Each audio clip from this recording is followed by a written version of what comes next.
This is Bloomberg Surveillance with Tom Keene and Paul Sweeney. I'm sorry, it's a boom economy, and that's what we're adjusting to. Neither party seems to want to take on deficits at all. With Lisa Mateo on markets. Stocks are coming off of another record high. And Michael Barr with news. Tensions over Israel's war with Hamas continue to grow. The best in economics, finance, investment, and international relations. This is Bloomberg Surveillance on Bloomberg Radio.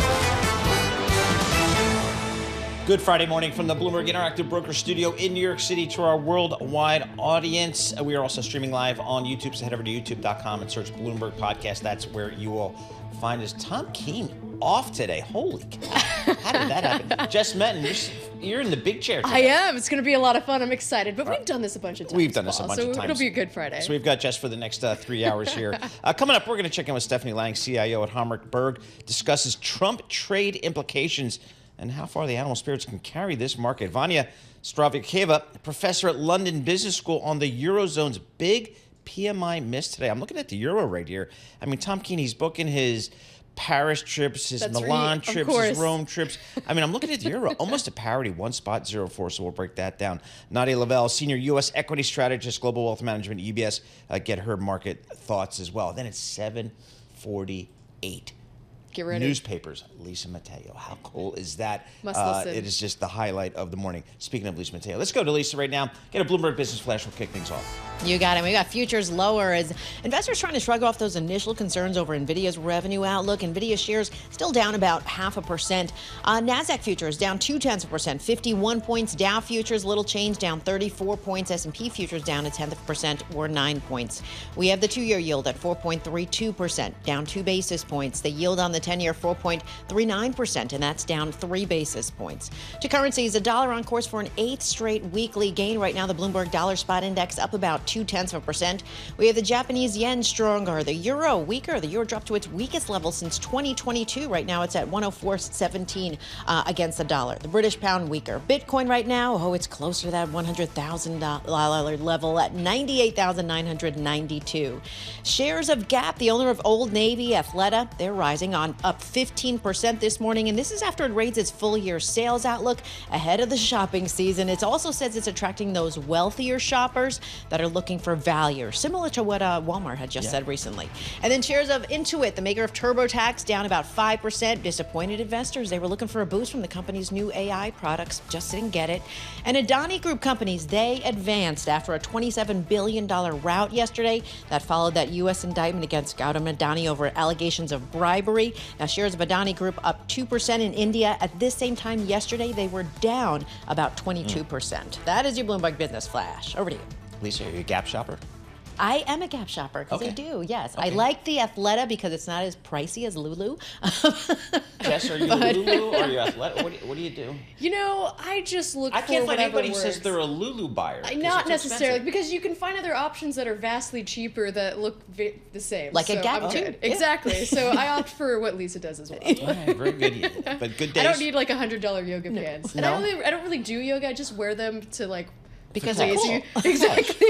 So I'm not really doing it for the right reasons. All right, very good. Lisa Mateo, thank you so much. We appreciate it. Jess Metten, she's sitting in for Tom Keene, who's taking the day off. We appreciate that. I'm Paul Sweeney. We're live here in our Bloomberg Interactive Broker Studio. We're streaming live on YouTube, so head over to youtube.com, search Bloomberg Podcast, and that's where you'll find us. So you can subscribe there today as well. Let's take a look at these markets here. Again, a little bit of red on the screen here. Also, the end of the week, so the S&P 500's up over 1% right now, so on pace for the week. For the week, so on Okay. pace for 2 weeks of gains in the past 3. Do you cover the markets for Bloomberg News? Is that your gig? I do. My gig is how that's that- right. I do a little something for the markets desk. Exactly. I mean, you write all the time. We you guys do. are publishing all the time. No, we do. I also got to co-host, actually moderated an event for Bloomberg Intelligence with the CMT Association the other day. So we got to talk a lot about technicals, what people are watching going into 2025. So good stuff. All right, Stephanie Lang joins us. She's a principal. She's a CIO at Hamrick, joining us here to talk about these markets. Stephanie, what does a Trump trade mean for you, if anything? Well, clearly the market likes the Trump trade. And so what we're seeing is a re-rating of growth going forward. There's an expectation that we might have lower taxes less regulation, and, potentially more M&A. So I think it's a tailwind for the market. We already were in a good spot, though. I mean, we already had good growth in the economy. Earnings were strong, and really even moving stronger in 2025. So I think this is just an additional tailwind when we were already in a good spot. Walk us through sort of the dynamics when you think of the differences when Trump was elected in 2016 versus now. If you look at forward valuations on a 12-month basis for the S&P 500, at that point, going into Inauguration Day in 2017, it was around 17. Right now, if you look at the S&P 500, around 22. And even if you strip out the Mag 7, it's still around 20. So that's still above the 10-year average of 18. If you're thinking about positioning, obviously the Federal Reserve at the time was on a different trajectory when it came to rates than it is now, and versus what the economy is doing. How do you position in that type of environment, and how will this be a bit different, especially with the bull market run over the last 2 years? The S&P 500 is already up roughly 70%. Yeah, I think you really hit the big risk on the head, which is there's a lot of good news already priced into this market. So as you mentioned, the market's up big, over 20% this year, 30% in the last year. A lot of that good news is already priced in. And so you saw a recent pop with, the Trump trade, if you will. And I think what we have to be a little bit nervous is if we don't hit these lofty expectations, whether it's a bump as far as the economic data, the Fed surprises us and maybe doesn't cut like expected. And so you have to be wary of that. And that's why we think there could be quite a bit of volatility going forward. But I will have to say that, while valuations are high, they can stay high for a very long time. That's so a good point. Really... And I'm glad you brought that up, because so can sentiment. As you know, it can stay stretched for a while. We even saw that there were concerns about earlier this year, back in February, we saw sentiment seeming a bit stretched. But when you look around this, I mean, you just mentioned how much the S&P 500 is up year to date. I mean, it's up around 25%. So if it closed the year today, I mean, that would be its best annual gain this century. So I'm curious your thoughts on what's the playbook when you think about those year-end gains, because typically post-election day in those election years, you normally wouldn't see quite as strong of a rally in the S&P 500. How much was that front-loaded? Because Deutsche Bank was talking about typically from election day to the end of December, you usually see about an average 4% gain on a median basis for the S&P 500. Do we see something similar to that, or is it a little bit trickier when you already have those gains front-loaded? Yeah, I think, it's been a tremendous year already. We're going into a good seasonal period. So I think that is a positive. But there is a lot of uncertainty coming up in terms of what's going to happen with policies. That we have some really important data points coming up for the Fed. We've seen the trajectory of what the Fed is going to do get cut pretty significantly. The next Fed meeting, they'll give expectations in terms of what they're going to do going forward. So I think, it's hard to know exactly, of course, what's going to happen the next month. But I think I would expect a lot of volatility. But there is a lot of momentum in this market. So I would expect, we could see a strong year end as well. Stephanie, we're just kind of finishing up this earnings season here. What did you take away from their earnings results and I guess more importantly, some of the guidance from some of these companies? Yeah, I mean, it was a good third quarter earnings. It was on a lower bar, so the beats were a little bit easier. I think what's important, though, going forward is that we've come a long way in terms of earnings. 2024, we're going to end up about 10%. But the good news is going into 2025, we have an acceleration of earnings of around 15%. And also important, while in 2023, and really even this year, it's been all about the Mag 7, you are seeing a deceleration in earnings growth for the Mag 7, and you're seeing the rest of the market participate, which we think is really important for the sustainability of this rally. So, we're optimistic to see that acceleration. We do think there's a possibility 2025 earnings could come down. But overall, I think the market's going to be more driven by fundamentals going forward. How are the earnings growth, going forward? And we're going to need that to grow into these valuations and really drive stock prices moving forward. All right, Stephanie, thank you so much. We appreciate that. Stephanie Lang, Principal and CIO of Hamrick Berg.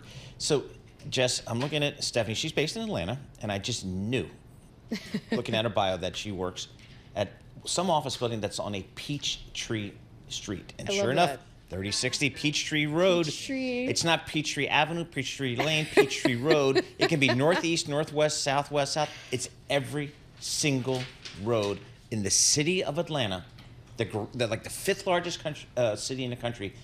Every single road is Peachtree. It just flummoxes me to no end. Have you been down there? I've stayed in Atlanta at a hotel on Peachtree. I've asked every single mayor, governor of Georgia the last 30 years, what is going on with you people down there? So also, how confusing is it to you navigate can't, around? Every cab. It's like, hey, I'm on Peachtree, let's meet up. Every time you get in a cab, it's a 20-minute conversation. The guy's like, is it Peachtree North, Peachtree East, Peachtree? Anyway, that's just kind of my Atlanta ring. With our news in New York City, John Tucker. All right, guys, new choice by Donald Trump to lead the Justice Department. President-elect nominating former Florida Attorney General Pam Bondi to run DOJ. Let's get this story this morning from Bloomberg's Doug Krisner. The selection of Bondi comes after Trump's first pick, Matt Gaetz, withdrew from consideration. The former Florida congressman faced scrutiny over allegations of sexual misconduct. Now, Gaetz denied them, but he lacks support among Senate Republicans to be confirmed. In Bondi, Trump is elevating another longtime ally with Florida roots. In the first Trump administration, Bondi worked out of the White House, assisting in communications related to Trump's first impeachment trial. And as Florida AG, Bondi earned national attention for her efforts to overturn the Affordable Care Act. In New York, I'm Doug Krisner, Bloomberg Radio. President-elect Trump still hasn't made a decision on Treasury Secretary, but according to the Wall Street Journal, he's considering naming former Fed Governor Kevin Warsh to lead Treasury Department, then putting him in charge of the Fed when Jay Powell's term ends. At the same time, Trump could pick Key Square Group founder Scott Bessent to lead the National Economic Council and then take over Treasury if Warsh becomes the Fed chair.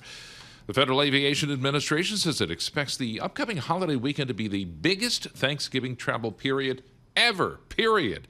A TSA administrator, David Pekoski, says this year saw the first 3 million passenger day with a new record expected this Thanksgiving weekend.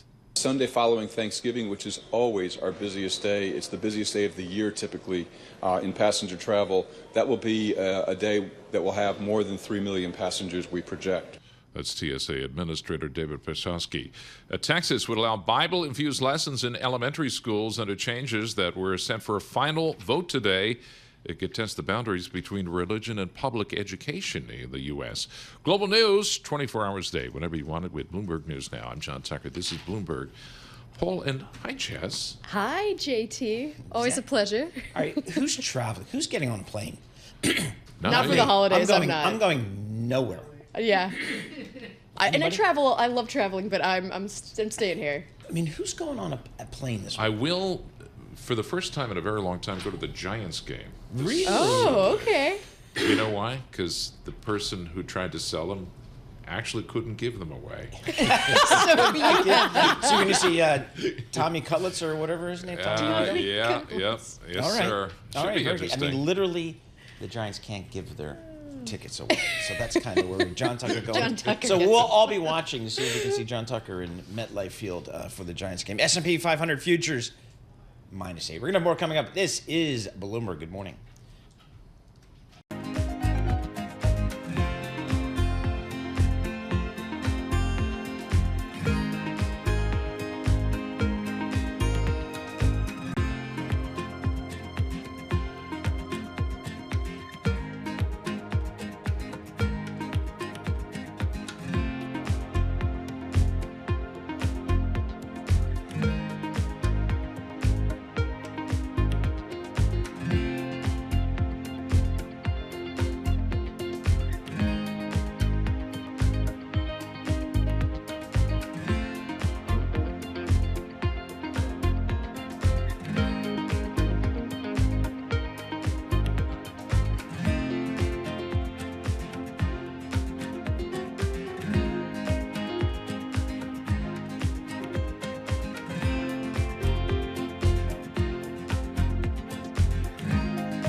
Markets, headlines, and breaking news 24 hours a day on Bloomberg Radio, Bloomberg Television, and the Bloomberg Business app. This is a Bloomberg Business Flash. And this Bloomberg Business Flash brought to you by IBKR. With Interactive Brokers Forecast Trader, you can trade your views on key economic and climate indicators. Visit IBKR.com/forecast and get started today. We've got futures falling. Geopolitical tensions continue. Russia said yesterday it launched a new kind of missile into Ukraine. We have NASDAQ futures down 0.1%, 39 points. Dow futures, little change, down 15 points. S&P futures down 0.1%, 7 points. The two-year yield, 4.32%, down 2 basis points. The yield on the 10-year 4.39%. That's down 3 basis points. To currencies, the Bloomberg Dollar Spot Index up 0.3%. The Japanese yen stronger, euro, British pound weaker, and we have Bitcoin at 98,752. To commodities, gold rising for a fifth straight session. Spot gold up more than 1% at $2,699 an ounce. And we have Brent crude down 0.6%, $73 a barrel. WTI crude $69 a barrel. Companies making news. Apple, it said it's going to be developing a more conversational version of the Siri digital assistant. It's going to use more advanced language models. Those large language models allow for that back and forth dialogue. I don't know about that. And Ken Griffin said he would be open to selling a piece of Citadel. It was during an interview with Bloomberg. He said he would consider a partner like Sequoia Capital and ruled out an IPO. And the head of Stellantis' Ram pickup brand said that the automaker is open to revising a planned push into lower-cost countries, including Mexico, if President Donald Trump imposes those new tariffs on the industry. For on-demand news 24 hours a day, subscribe to Bloomberg News Now, wherever you get your podcasts. I'm Lisa Mateo. That's a Bloomberg Business Flash. Paul and Jess. All right, Lisa Mateo, thank you so much. We appreciate that. Jess Menton sitting in for Tom Keene. I'm Paul Sweeney. We're live here in our Bloomberg Interactive Broker Studio, streaming live on YouTube as well. I'm still getting over the Keene's Steakhouse. I mean, that is my #1 go-to steakhouse. I've always wanted to go, and I haven't had a chance to yet. It's phenomenal. It's just old school. Any relation to no relation the man to himself? I was just gonna throw it out there. But I mean, when my friends come in from around the world and say, I want to go to a New York steakhouse, I go to Keene's. All right. That's just kind of the go-to. What do you have to get? What do you, a T-bone? What do you what's New York strip medium. The keeping it street beans simple. are There to you die go. for. Okay. And they've got a great wine list, and the staff is just fantastic. Eating at the bar is probably one of the great New York experiences one can have. I think eating at the bar. Let's talk about the economics over in Europe. Some weaker PMIs came out today. I think surprising some people as to, kind of going back into a contraction across there. Dr. Vania Stavrakeva, professor of economics at the London Business School, joins us. Professor, talk to us about the economic activity we're seeing across Europe these days. I mean, the central banks are easing, but still some challenges out there. What are you seeing? So thank you so much for having me. Unfortunately, we don't have many good news in Europe, both the Eurozone and the UK. And we have seen significant divergence also reflected in the stock market performance, as you're, of course, aware. So since the Trump elections, the Euro Stoxx 50 has decreased substantially while the S&P, et cetera, has increased. What's interesting is if you look at historical data, and not go back that much in history, but post the global financial crisis, you find a very high correlation between aggregate stock market price growth returns across the US and the Eurozone, for example. So in the data, the correlation is around 86%. During we see sometimes divergence. So nowadays, we definitely have divergence since the election. And another period during which we had significant divergence was during the post-2016 Trump elections. So if you look particularly during the period from June 2016 until June 2019, you find that the correlation between the US and the Eurozone stock market drops to 70%, which is a drop of 16%. Now, what does this mean? Well, actually, I have recent work which allows me to decompose the movements of idiosyncratic stock prices, but also aggregate stock market indices into easy to interpret components. So what do we do in a paper titled Elephants in Equity Markets? So we take, let's say, individual stock price growth rate or the aggregate stock market, and we decompose that growth rate into the subcomponents of the growth rate of holdings. So what are those subcomponents? Well, the stock price could be moving because the portfolio managers are rebalancing their weights, the weights that they place on this stock or stock market in their portfolio.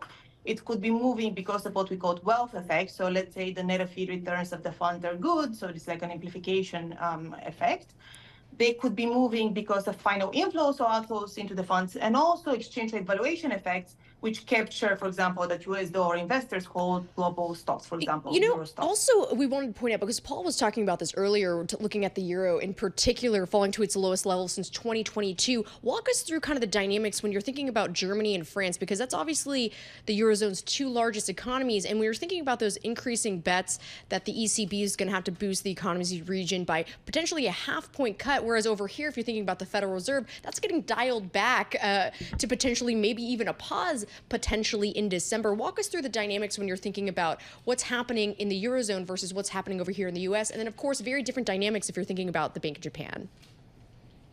Yeah, so in general, using this decomposition, you can trace it to portfolio weight changes. So it's the same nowadays. So why are the investors rebalancing their portfolios differently with respect to Eurozone countries than the US, which is kind of aligns with your question, why now we see that we're pricing differently, let's say French and German stocks relative to the US stocks. So what are the news potentially driving the divergence at the moment? So what we see happening is definitely there is a lot of concern, of course, around tariffs and differential regulation across industries in the US and Europe. Granted that the Eurozone is a much more open economy, tariffs are going to hurt much more the Eurozone than the US. So that's one of the factors. Another factor, which I believe is going to be first order importance, maybe not so much priced in at the moment, but it's going to be priced in soon enough and definitely in the medium run, is the different fiscal sustainability path across the Eurozone and the US. So we already seeing in the UK, we saw the latest budget, which implied significant increase in terms of taxes for essentially capital, essentially firms. So this is definitely going to slow down growth. I do believe that the Eurozone is not different in the UK. Both the UK and the Eurozone have unsustainable welfare states given the current tax system. What do I mean by this? We are taxing labor as much as possible, meaning probably we have reached the maximum amount of taxation we can impose on middle income and higher income earners. So we need to start taxing capital. We are seeing that in the form of labor. This is not so easy to do. If you tax capital, also you decrease real-term growth. What do you see in the US? It's exactly the opposite, right? We got Trump. People anticipate lower taxes on firms, but moreover, the fact that he appointed Elon Musk to a newly formed, essentially agency that is the only goal of which is to decrease the size of the government, we would expect that the goal of the Trump administration is to decrease the amount of taxes you need to essentially get in the future in order to finance the government. This is very different from what's happening in Europe. So this is going to definitely hinder growth in Europe overall. How do we fund the welfare states? What do we tax? Who do we tax? Higher taxes definitely are going to translate with lower growth and, of course, worse performance in the stock markets. Is there any political appetite, Professor, to lower some of the expenditures across Europe? You talk about the welfare state. Is there any political, expectation that could be reduced over time? That is a very good question. Unfortunately, we're in an equilibrium where fortunately or unfortunately, when you have big welfare states, you have usually a large fraction of the voting population benefiting from these big welfare states, right? So the statistics shows that in the UK, more than 50% of the population on net receives more benefits than pay in the form of taxes. If you have a big chunk of the population benefiting from the welfare state, it's highly unlikely for them to vote a party in power that is going to promote cutting the welfare state. So I do believe that the only way we can reduce, I'm not saying that's optimal or not, but this is from the perspective of growth and performance of European stock market. The only way to decrease the welfare state in Europe is over time to reach the limit of fiscal sustainability, meaning you have very high level of debt to GDP, you have reached the max level of taxation on labor income, right? You are finding that increasing taxes is actually not increasing revenue. So once we reach that point, essentially any party in power is not going to have a choice and they'll have to do something about essentially the welfare state. But that is very costly. It's going to take time to get there, and it might mean at least a decade or even more of low growth in Europe. Okay. Professor, thank you so much. We appreciate that. As always, Dr. Vania Stavrakeva. She is a professor of economics at the London Business School. Give us the lowdown there. Again, some weaker than expected PMIs coming out of Europe, showing kind of slipping back in to contraction there. And looking at the euro is weaker against the dollar, down 1.04, almost at parity, which is really something. Looking at the VIX for Tom Keene, it is still below 17. S&P futures down 7, Dow down 3, NASDAQ down 44. Not much movement there on the index level. We're going to have more coming up. This is Bloomberg. Good morning.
Markets, headlines, and breaking news 24 hours a day on Bloomberg Radio, Bloomberg Television, and the Bloomberg Business app. This is a Bloomberg Business Flash. From the Bloomberg Interactive Broker Studio, I'm Lisa Mateo. Futures, well, pointing to a lower open. Investors turn to other sectors for better value after this month's rally in U.S. equities. We have NASDAQ futures down 0.1% or 40 points. S&P futures down 0.1%, 6 points. We have Dow futures just ticked up about 5 points. We have the 2-year yield, 4.32%. That's down 2 basis points. The yield on the 10-year, 4.39%. That's down 3 basis points. To currencies, the Bloomberg Dollar Spot Index up 0.4%. We have the Japanese yen stronger, Euro, British pound weaker, and we have Bitcoin up about 0.7% at 98,817. Shares of Reddit, they're down 6%. Here's the reason. Sources say shareholder Advance magazine publishers, well, they plan to borrow against its $1.2 billion Reddit stake. And Couche-Tard, well, it says it's not considering a hostile takeover bid for 7&i Holdings, but it's going to keep its proposal for a $47.3 billion buyout on the table. That's according to a report from Nikkei. And sources say DirecTV calling off its planned acquisition of Dish. Bondholders rejected a debt exchange. That is your Bloomberg Business Flash. Paul and Jess. All right, Lisa Mateo, thank you so much. We appreciate that. Jess Metton sitting in for Tom Keene this morning. I'm Paul Sweeney. We're live here in our Bloomberg Interactive Broker Studio, streaming live on YouTube. So check out youtube.com, search Bloomberg Podcast. Nadia Lavelle joins us, Senior U.S. Equity Strategist, Global Wealth Management at UBS. Nadia, thanks so much for joining us here. I'm looking at the SPX, up about 25% year to date. The equal weighted SPW up only about 16% here. Is that typical? Is that unusual? What does that tell you here?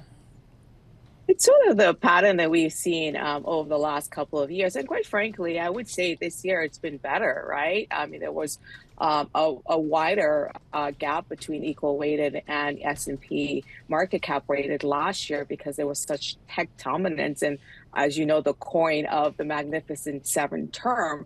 But this year, we're seeing a bit more broadening out. And while there's still that gap, it has narrowed. And even just recently, just on the heels of President-elect Trump's victory, we've seen some rotation under the hood that's really helping the market performance broaden out, particularly since some of those cyclical areas of the market.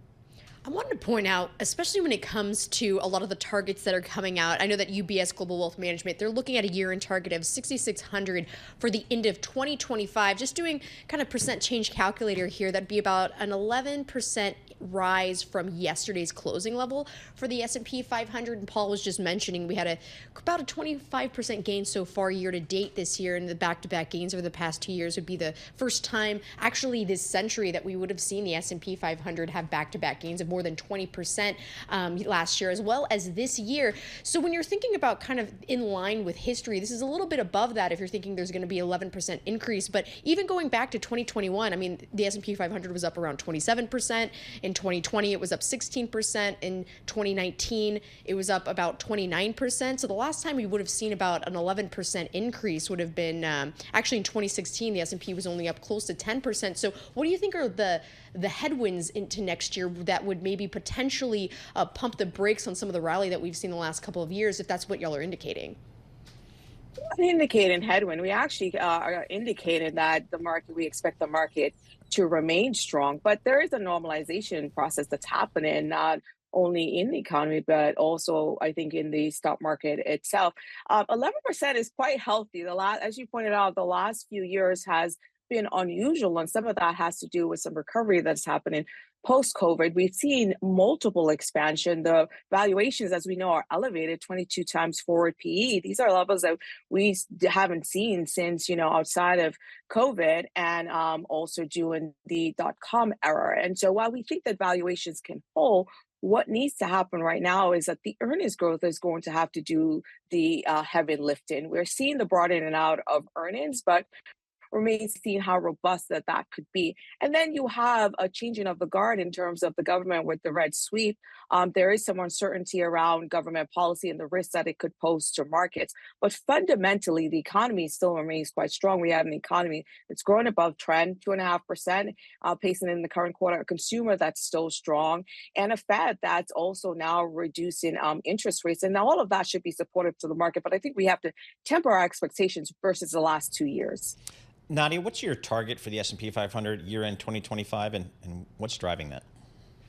Yeah, so the 6,600 is our target for year-end 2025. Now, I think we can all appreciate that there is risk around that target, and there's wider dispersion than usual. What's really driving that is the earnings growth. We're looking for high single digits earnings growth, about 8% earnings growth for next year.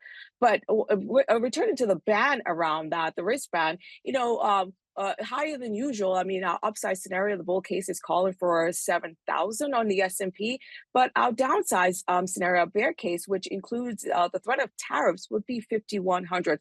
So I think we have to prepare for a market that could be a bit more choppier and volatile and sort of ebb and flow with the news around government policy, given the implications for next year. Some of the policies will be pro-growth, but some of them could also be headwinds to the market. As you know, especially when it comes to technology, AI infrastructure spending has been still quite strong there. But of course, utilities, there's been the tie to data centers that have really taken off and helped that. If you look at the XLU, though, it's actually broken below from a technical basis its long-term uptrend. What do you view when it comes to utilities? Is that an area that you're continuing to add exposure to? Because normally they benefit when the Fed starts cutting rates, but a lot of that was front-loaded and they really started rallying really strongly about 6 months ago. Yeah, I mean, that's a great point. I mean, utilities, when you think about it, it has that mix, that defensive mix that you talked about, and also the data center build out. I mean, there is an insatiable demand for energy, power demand to build out data center. And if you look within some of the top performers this year, it's not only the NVIDIAs of the world, it's also some utilities that has done well. And so we continue to think that there's opportunities there. Yes, we've seen a little bit of pullback in the last few weeks. As the long end of the curve has moved up, and that's provided some headwinds from an interest rate standpoint. But we would be buyers of any weakness in utilities because we do think that part of the secular growth story in terms of the data center build out and the demand for energy still remains quite solid. Financials have gotten a lot of love over the last several weeks. Expectations of looser restrictions, maybe some increased capital markets and M&A activity. How do you think about the financials here?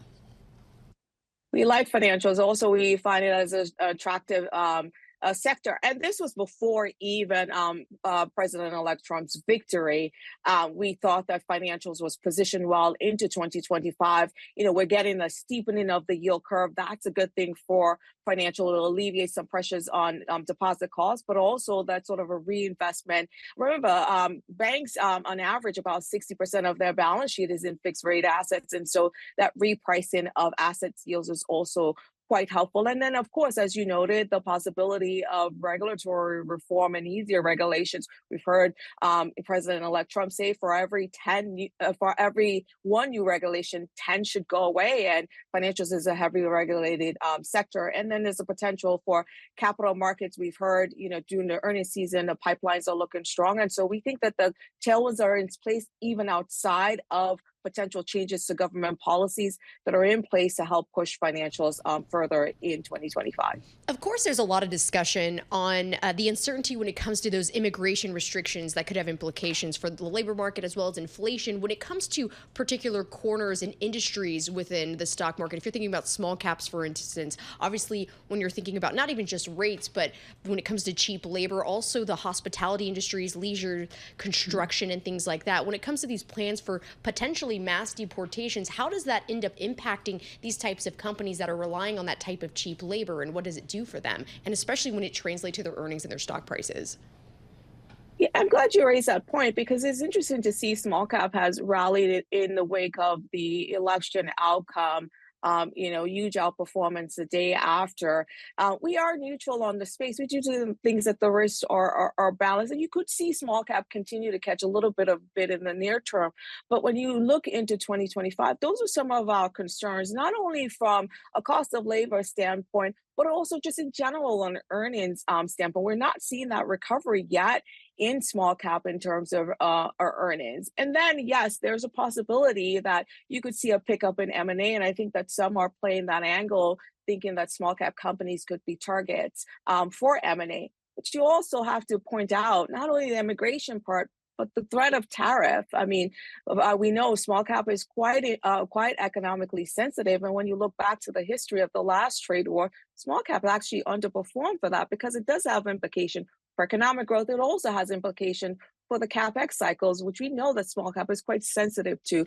So right now, we think the risk reward is balanced, and we probably should fade a little bit of that rally that we've seen from the Trump bump in small cap. And especially, Paul, I was just looking at the comp function in the terminal. If you look at RTY for the Russell 2000, after it had that initial boost following the election day, if you look over the past 2 weeks, still down about 1.5%. So giving back all of those gains. Back the gains. All right. Nadia, thanks so much for joining us. Nadia Lovell, she is the senior U.S. equity strategist over at the Global Wealth Management business at UBS, giving us her thoughts on these markets. Again, futures here kind of mixed on the day as we stand here at 7:40 a.m. Wall Street time with our news in New York City. Here's John Tucker. All right, guys. President-elect Donald Trump says he's nominating former Florida Attorney General Pam Bondi to run the Justice Department, elevating another longtime ally to carry out his agenda. Bondi has repeated Trump's claims that the department's investigations of his conduct have been laced with politics. Former Congressman Matt Gaetz took his name out of the running for Attorney General, but there is still a push on Capitol Hill to release the House ethics investigation on the Florida congressman. The former congressman, Illinois Democrat Sean Casten, sits on the Ethics Committee. It matters for the integrity of the law, it matters for the integrity of this House, and it matters for the respect that we expect the American people to give us, that those of us entrusted with this job will uphold the United States as a land where all are treated equally under the law. A Democratic Congressman, Sean Casten. Besides the misconduct accusations, Gaetz is facing campaign finance questions. Federal filings show the former congressman's main campaign arm spent $1.2 million on e-merchant fees to Stripe, the San Francisco-based fintech. That's about 19% of Gaetz's contributions. Campaigns typically spend just 1% to 4% on payment processing. A warning from U.S. intelligence and national security agencies. It's about a sabotage threat from Russia. Let's get details from Bloomberg's Oliver Crook. This is part of this sort of broader conversation that we've been having for a long time in Europe and in the United States about the sort of hybrid warfare that Russia has been waging in various different sectors, whether it's sort of in civilian infrastructure or just sort of some sort of psychological dimensions. And, of course, this question of social media, all of these sorts of things. But this is specifically directed at defense companies, warning basically that there could be active Russian sabotage operations in the United States and also abroad. And this is also coming as sort of Russian intelligence groups allegedly also try to identify and recruit individuals, sort of insiders of these industrial bases, to try to sort of convert them or get information from them. Bloomberg's Oliver Crook says President Biden's outgoing administration has warned allies about the risks of stepped-up Russian sabotage if the U.S. and its allies allowed Ukraine to fire Western weapons deep inside Russia. In the meantime, Ukraine's parliament today canceled its plenary session due to the threat of a possible air attack on Kyiv's government district. This according to lawmakers there. Global news, 24 hours a day, whenever you want it with Bloomberg News Now. I'm John Tucker. This is Bloomberg. Jess and Paul. All right, John Tucker, thank you so much. We appreciate that. Jess, I know in your day job, you write about and you cover the markets. You've got a story out just over the last several days. Wall Street analysts are scaling back their forecast for corporate America's earnings growth over the next year, which could slow down the stock market rally. So that's actually looking at earnings revision momentum on a 12-month basis for earnings per share. So GMA, Gina Martin Adams' team over at Bloomberg Intelligence compiles a lot of this data. So when you look at that, it's actually the markdowns are coming most for the commodity driven type sectors. So energy, materials, a lot of that, especially in the third quarter, because those crude prices were down. And so that affected those industries the most. So you're seeing that happening. So it's not broadly quite yet, but that's something that her team is keeping a close eye on, just because right now, if you're looking at those earnings growth expectations, they still have 2025 EPS a little bit above 270 here. So that's important to keep their eyes on, and not just for 2025, but for 2026 as well for investors, Paul. All right, keep an eye on earnings. Earnings matter, so we're told. And as a former equity analyst, I like to think that earnings matter. S&P futures right here, we're down 8. The Dow's down 2, and the NASDAQ is down 50. Feels like a sleepy Friday here, a little bit rainy New York City. We'll have more coming up. This is Bloomberg.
Markets, headlines, and breaking news 24 hours a day on Bloomberg Radio, Bloomberg Television, and the Bloomberg Business app. This is a Bloomberg Business Flash. From the Bloomberg Interactive Broker Studio, I'm Lisa Mateo. Well, we've got red and green on the screen. This is as we get into the end of the trading week. Right now, NASDAQ futures down 0.2%, 43 points. S&P futures down 0.1%, 6 points. We have Dow futures, though, up about 3. The two-year yield, 4.33%. That's down 2 basis points. The yield on the 10-year, 4.39%, and that's down 3 basis points. We have the Bloomberg Dollar Spot Index up 0.3%. The Japanese yen stronger at 154.43 against the dollar. The euro down about 0.5% at 104.13 against the dollar, with the British pound weaker. Bitcoin, well, it's nearing that 100,000 mark at just over 98,000. Digital assets, speaking of which, flagged as unregistered securities by the U.S. SEC. Well, they're rallying this morning. This is after Chair Gary Gensler, he announced his plans to step down. So you have XRP, that's a token that's linked to Ripple Labs, up 24%. You have the ADA token linked to Cardano blockchain, that is up about 13%. On the economic calendar for today, we have a read on sentiment from the University of Michigan, and that's taking place after the election, so that'll be interesting. Some companies making news: Apple and Alphabet, they're set to face a formal UK investigation over their dominance of web browsers on cell phones. And shares of Texas Pacific Land up 7%. The company is set to replace Marathon Oil in the S&P 500.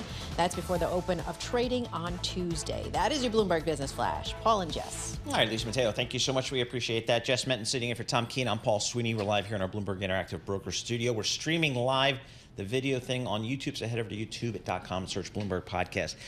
Jess, I don't know. I mean, Bitcoin, Tom's not here, so we can talk about it. 98,700, up another 0.6% today. Right at that 100. Does that mean anything to you? Well, actually, so the panel that I was moderating the other day for Bloomberg Intelligence, there were a few different technicians there that were looking at the levels. So John Kolovos, he was actually arguing that he potentially could see Bitcoin going as high as 200,000 there. But of course, we've seen different calls like that. Tom Lee, in the last couple of years, his call was around 150 back in 2021. But right now, it's striking distance of 100,000 here. I remember when Tom Lee was a cellular telephone analyst. That's right, back in the 90s. He had a lot of big calls then. Cellular telephone technology was just coming to bear, and he was on the cutting edge. And man, we were doing tons and tons of deals for those cellular companies. That's where Tom Lee cut his teeth before he became a perma-bull on the equity markets. That's right. Now, a look at the front pages. What's making news around the world? Your daily roundup of today's headlines from major publications. All right, folks, your daily look at the front pages from around the world, brought to you by IBKR. Financial advisors, switch to Interactive Brokers for lowest cost global trading and turnkey custody solutions. No ticket charges and no conflicts of your interest at IBKR.com/RIA. Lisa Mateo, what do you have for us from the newspapers today? All right, so we've been talking a lot about retail earnings, right? You've heard Walmart, Target, like Rust, like all these different companies. But now with the election behind, so this is interesting from the Washington Post. They say that with the election behind, consumers are ready to spend, because they say normally what happens is that before election day, they're a bit hesitant. So they hold off. But they say now that that's over, it's going to open up. More retailers, more shoppers are ready to do different things, but they're shopping differently. Okay, one thing they're going to do, they're going to look for deals. Okay. They're going to be selective on the splurges, and they're going to hit up discount and off-price realtors. Like Walmart, Gap, they said they're drawing in like those six-figure retailers, consumers. And that's new, it sounds like. Yes. It sounds like I haven't heard them call that out before, and I've heard it from a couple of them. Correct. From Walmart. Yeah, and Target's saying like a lot of their consumers are shifting to like the cheaper brands. So you saw that Ross stores. They reported well too. So that's like the discount retailer. That's right. Lisa and I were talking about earlier. We don't do the Lululemon. We find other things at Gap. Well, I do the store brands at the supermarket more than I ever have. True, I do that too. But some things I'll go with the brand. Some things that are important. I'm selective. I'm like, But that's what it is. So they're and saying it's materially cheaper. Yes. Okay. Most definitely. So so we're spending, but we're just spending differently. I tell you, I don't think my spending patterns have changed, but since the election, it just feels like a weight is lifted. You can just move forward, look forward, if nothing else. It seems better just because the whole thing's behind you. Now we can to look forward. And now you know what to look forward to. Exactly. What else we got? Okay, so this one is right up your alley. Paramount executives. It turns out they're getting a nice bonus after the deal with Skydance closes. So this is according to a filing. Yeah, they're promising to pay its heads of government relations, human resources, a $1 million retention bonus that's tied to the merger. But I guess this is the thing, like retention bonuses are common. I mean, when they're doing major changes. Having worked on Wall Street my whole career, and I've been through a bunch of mergers, when company A is buying company B, what you're really buying are the people. I mean, when you go for an investment, you're buying the people. So you want the people to stay. So one of the ways you get them to stay is you pay them a retention bonus. Hey, here's X amount of dollars to be paid over the next 3 years. If you stay, you'll get this money. That kind of thing. We did not do that when Credit Suisse bought Donaldson, Lufkin, and Genret, and literally the next day after the close, everybody walked out the door. It was a disaster. Oh, so that's why they do that. Okay, exactly. So now it makes sense. So they do work. They work. I don't know about for the entertainment business, but this Paramount stock, it's at $9. It's still down 25% year to date. That's a tough story there. Yeah, and the reason why people are upset is because they just announced plans to cut 2,000 jobs. Yes. So at the same time that this comes out. Yeah. So ESPN is going into the late night talk show scene. Former Philadelphia Eagles offensive lineman Jason Kelce is going to be the host of it. Okay, so he announced it on Jimmy Kimmel Live. It's going to be called They Call It Late Night with Jason Kelce. Original. There Very you go. Good. Yeah. So they're going to tape on 5 straight Friday nights starting January 3rd. And that actually falls in line with the NFL's regular season, the playoffs. So you kind of see the tie-in there. But I mean, he's a personality. Yeah. I mean, I don't know. No, it's great. Post-career, he's doing well. And it's going to tape in front of a live audience in Philadelphia, which is, there you go, Philadelphia Eagles. But they have this Philadelphia-based band, Snack Time. They're going to have the music. So it's a limited run, but he's doing it. He's going to the late night talk show. I mean, the late night business, that's always been a pretty profitable business for these companies because they get great guests. The ratings are okay, and advertisers kind of like that time period. So I don't know. It's always been pretty good, but I mean, it's just and he's got certainly name recognition. He does, and he has this. I mean, it's in the first year, but he has a multi-year agreement with ESPN. So, but this is the brother of the Swift Kelce. Okay. Correct. Yeah, I knew that was going to come up, but correct. Okay, I can't keep track, but he's the brother of Travis Kelce. Yes. Okay, he's the one who's retired. Yes. All right, very good. Yes, from he's the no Eagles. longer playing from the Eagles. Yes. Yeah. All right, and this weekend, the big Wicked movie coming out. So this one in the Wall Street Journal say fans are going crazy. Like they're renting out theaters. One woman, she has like 100 guests coming, but they post rules. There's certain rules, and you have to remember movie theater etiquette. Okay, so costumes are a must. Loud chewing is unacceptable. Bathroom breaks are no. You can't leave your seat. And no singing along. And it's a singing movie, I know. But there's other movie theaters that are doing something different. Like they have movie theater parties for Wicked, where you can sing. They give out goodies. And then wait until Christmas, guys, because there are sing-along screenings of Wicked coming out. Here we go. A lot, more than 1,000 theaters are going to be doing this. So then there you're allowed to sing. So Paul, are you going to be I do not have my tickets yet for Wicked, but you do, Lisa, right? I do. So my daughter has the Wicked, went with her friends, and then my husband and I are doing the Gladiator. Okay. And my son are doing the Gladiator. So this I mean, this Wicked thing, and even Gladiator, but I mean, it got some real serious buzz, doesn't it? Yes. No, it definitely does. And because it's two different audiences, so they're saying this is what, it's like the Barbenheimer. That's what I was about to bring up. It's like that again. Yeah, you got so Denzel in Gladiator, I mean, what a legend. Yes. And Thanksgiving's traditionally has been a really good time. Coming up on holiday weekend. So instead of traveling, let's go to the movies, guys.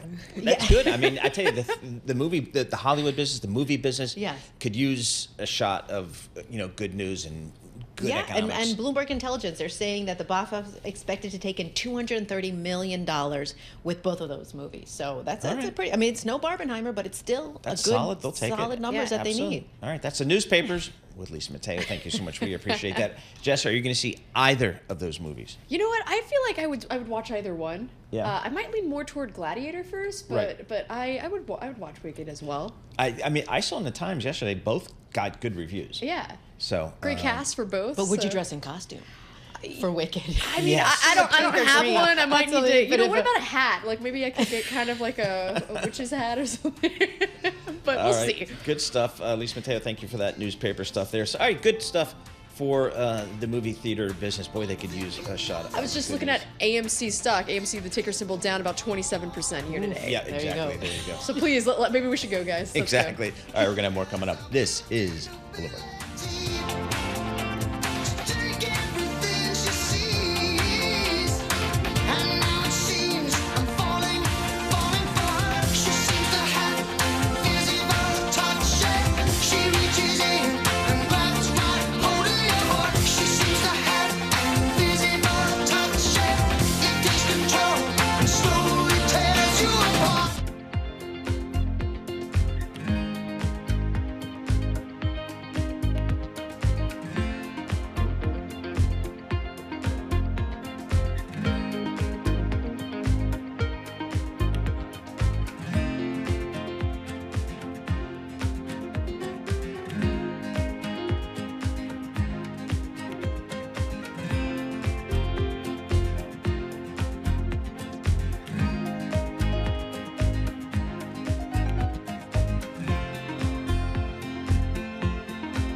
This is Bloomberg Surveillance with Tom Keene and Paul Sweeney. What do you say to people scared stiff in cash? We've got an administration, presumably, that will be pro-business, lower taxes. With Lisa Mateo on markets. AI affecting demand for cloud computing. And Michael Barr with news. Israel ratchets up offensives in Lebanon and Gaza. The best in economics, finance, investment, and international relations. This is Bloomberg Surveillance on Bloomberg Radio. All right, coming up in this hour, we're going to check in with Dana Dioria. She's a co-CIO at InvestNet. Give her thoughts on these markets. Does she have any Trump trades out there? Lydia Bosor, a senior economist at EY Parthenon, on macro waves in the U.S. economy and whether the labor market will cool to the point of concern. Lauren Goodwin, chief market strategist at New York Life. She's going to be in our studio, get her thoughts on these markets. She's got a theme out there, kind of two Americas out there. We'll see what she means about that coming up. Right now, let's kick everything off as we do at the top of the hour. Elisa Mateo for the Bloomberg Business Flash. You got it. We got futures red and green on the screen. We've got investors that are trying to shrug off initial concerns over NVIDIA's revenue outlook. We have NVIDIA shares down 0.5%. We have NASDAQ futures down 0.1%, 27 points. S&P futures down about 2. Dow futures up about 40. We head to the 2-year yield, 4.33%. That's down 2 basis points. The yield on the 10-year, 4.39%, and that's down 3 basis points. To currencies, the dollar on course for an 8th straight weekly gain. Right now, the Bloomberg Dollar Spot Index up about 0.3%. The euro dropped to its weakest level since 2022. We have the euro down 0.6% at 104.10 against the dollar. We have Bitcoin at 98,678, moving closer toward that 100,000 level. To earnings, Gap, shares of Gap, the owner of Old Navy Athleta, up 15%, raised its full year sales outlook. That's ahead of the key shopping season. It says it's attracting those wealthier shoppers. They're just looking to save a few bucks. And speaking of value, shares of discount retailer Ross Stores up 7% after it lifted its annual projections for earnings per share. And then shares of Intuit, the maker of TurboTax, down 3%. Disappointed investors that were looking for that boost from the company's new AI products. That is your Bloomberg Business Flash. Paul and Jess. All right, Lisa Mateo, thank you so much. We appreciate that. Jess Menton sitting in for Tom Keene. I'm Paul Sweeney. We're live here in our Bloomberg Interactive Broker Studio. We're streaming live on YouTube. Search youtube.com and go search Bloomberg Podcast. That's where you'll find us. Bloomberg Surveillance today. It's brought to you by Cohn Resnick, Advisory, Assurance, Tax. Discover optimization strategies that are helping CFOs make their finance function more competitive and resilient. Talk to Cohn Resnick's advisors. Let's check in with Dana Dioria, co-CIO of InvestNet. Dana, thanks so much for joining us here. We woke up, I guess, a little more than 2 weeks ago on that Wednesday after Election Day, and a lot had changed. We have a new president coming in. We have what is now clearly a Republican Congress, both houses of Congress. Did that change the way you looked at this market? You looked at investment opportunities at all? Oh, sure. I mean, I think this election has been one of the most, I'll call it, you can invest toward expectations and actually make out, because the candidates are so very polarized on their positions. And so, but I think the kind of the main takeaway and the way you frame the question is, when you woke up that day, I think the big thing investors have to bear in mind is that, look, if you did pick right in this election, you probably, I'm sure you certainly made money on certain areas of the market. The problem now is, when you take a look at those same areas of the market that should benefit by a Trump presidency, you have to also factor in the fact that the rest of the market knows now that Trump is president, that he does, Republicans do control both houses of Congress. And so when you're making those bets, you're not just betting on, will, we see a lower regulatory environment benefit financials, for example, or fossil fuel companies, but has the market already priced that in appropriately? And it's a nuance, and, I think those of us in the industry obviously get it well, but for the average investor, sometimes it gets missed, and folks are now trying to crowd into a trade that's already pretty priced into the market. As you know, usually, especially in election years, you tend to get a bulk of the gains after election day into year end. A lot of those gains, though, have been front loaded. If you think about the S&P 500, even the first 3 quarters of this year, it was on pace for its best start to a year since 1997. So when you're thinking about even the last 2 weeks, actually, if you look at the equal weight index SPW for the S&P 500 over the last 2 weeks, or the Russell 2000, actually both either flat or lower too, giving up those initial gains following election day. Where do you position? Where do you tell your clients to either buy or sell going into year end? Yeah, I think you're absolutely right. I think there was a lot of euphoria. There was a, kind of a similar reaction to what we saw in 2016, where the expectation just generalized outside of just the sectors and industries that stand to benefit, but also just a generalized expectation that we're going to have pro-business policies. Corporations will benefit from the lower regulations.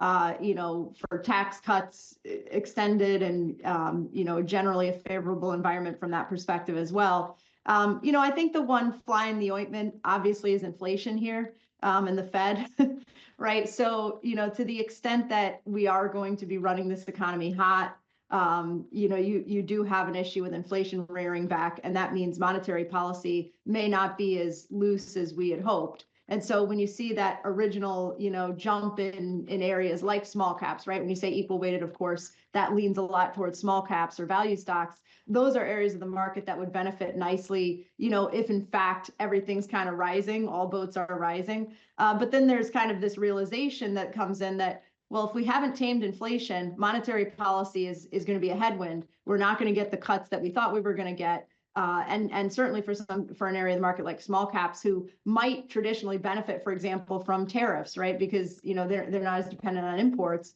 but they are interest rate sensitive. So, what do you think our Federal Reserve does do? Because you talked about our economy running hot here, and certainly the data support that. And we've already had a couple of rate cuts. Can the Fed just stop here, pause for a little bit, maybe? Yeah, I think.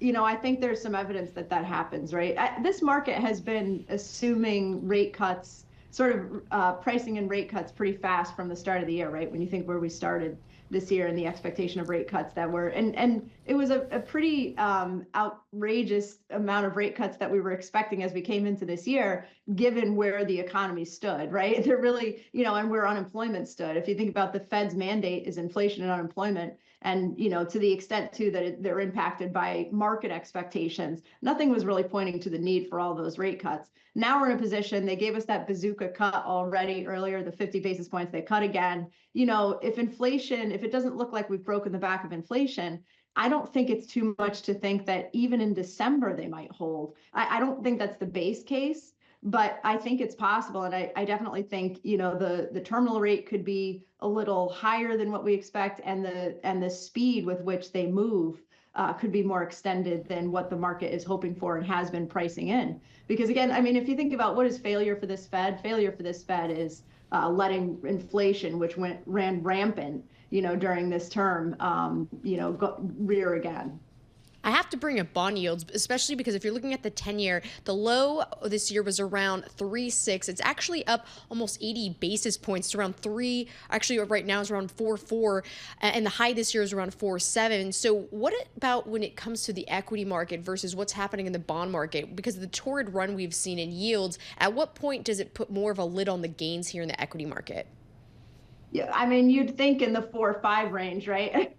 It's interesting. There's a lot that goes into those yields, right? And some of it, of course, and hopefully a lot of it is expectations of future growth, and that's a positive, and that would be a great thing if that's what's driving it. And maybe it becomes less restrictive for the stock market if that's the case.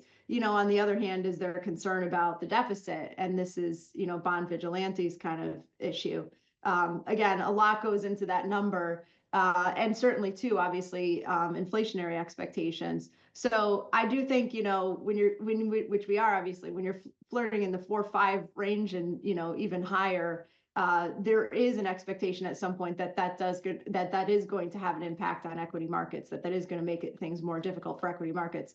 I mean, there's a lot going into the equity market calculus right now. Overall, I would say, and to your point earlier, on how you advise people to invest, I would say we talk about diversification. We obviously don't push one sector over another per se. It's very much we're with retail investors who should have very diversified portfolios that match their risk tolerance. And very much we would say stay in the market. Don't try to time the market. Be at your risk tolerance. Be in that diversified portfolio, and perhaps consider the fact that you have a very concentrated market in something like the S&P in a market cap weight. Does it behoove you to tilt a little bit towards some of the areas of the market that they could benefit, right? I mean, we talked about there's pros and cons there, but over the long haul, probably add some value to the portfolio to have that diversification benefit. All right, Dana, thank you so much for joining us. As always, Dana Duria, she's the co-CIO of Envestnet, giving us her thoughts on these markets. S&P futures just pretty much unchanged here. The Dow up 40, the NASDAQ down 24. With our news in New York City, Mr. John Tucker. All right, Paul, Jess, and Lisa. Donald Trump has a new choice to lead the Justice Department. The president-elect nominating former Florida Attorney General Pam Bondi to run the DOJ. Let's get more of this report from Bloomberg's Denise Pellegrini.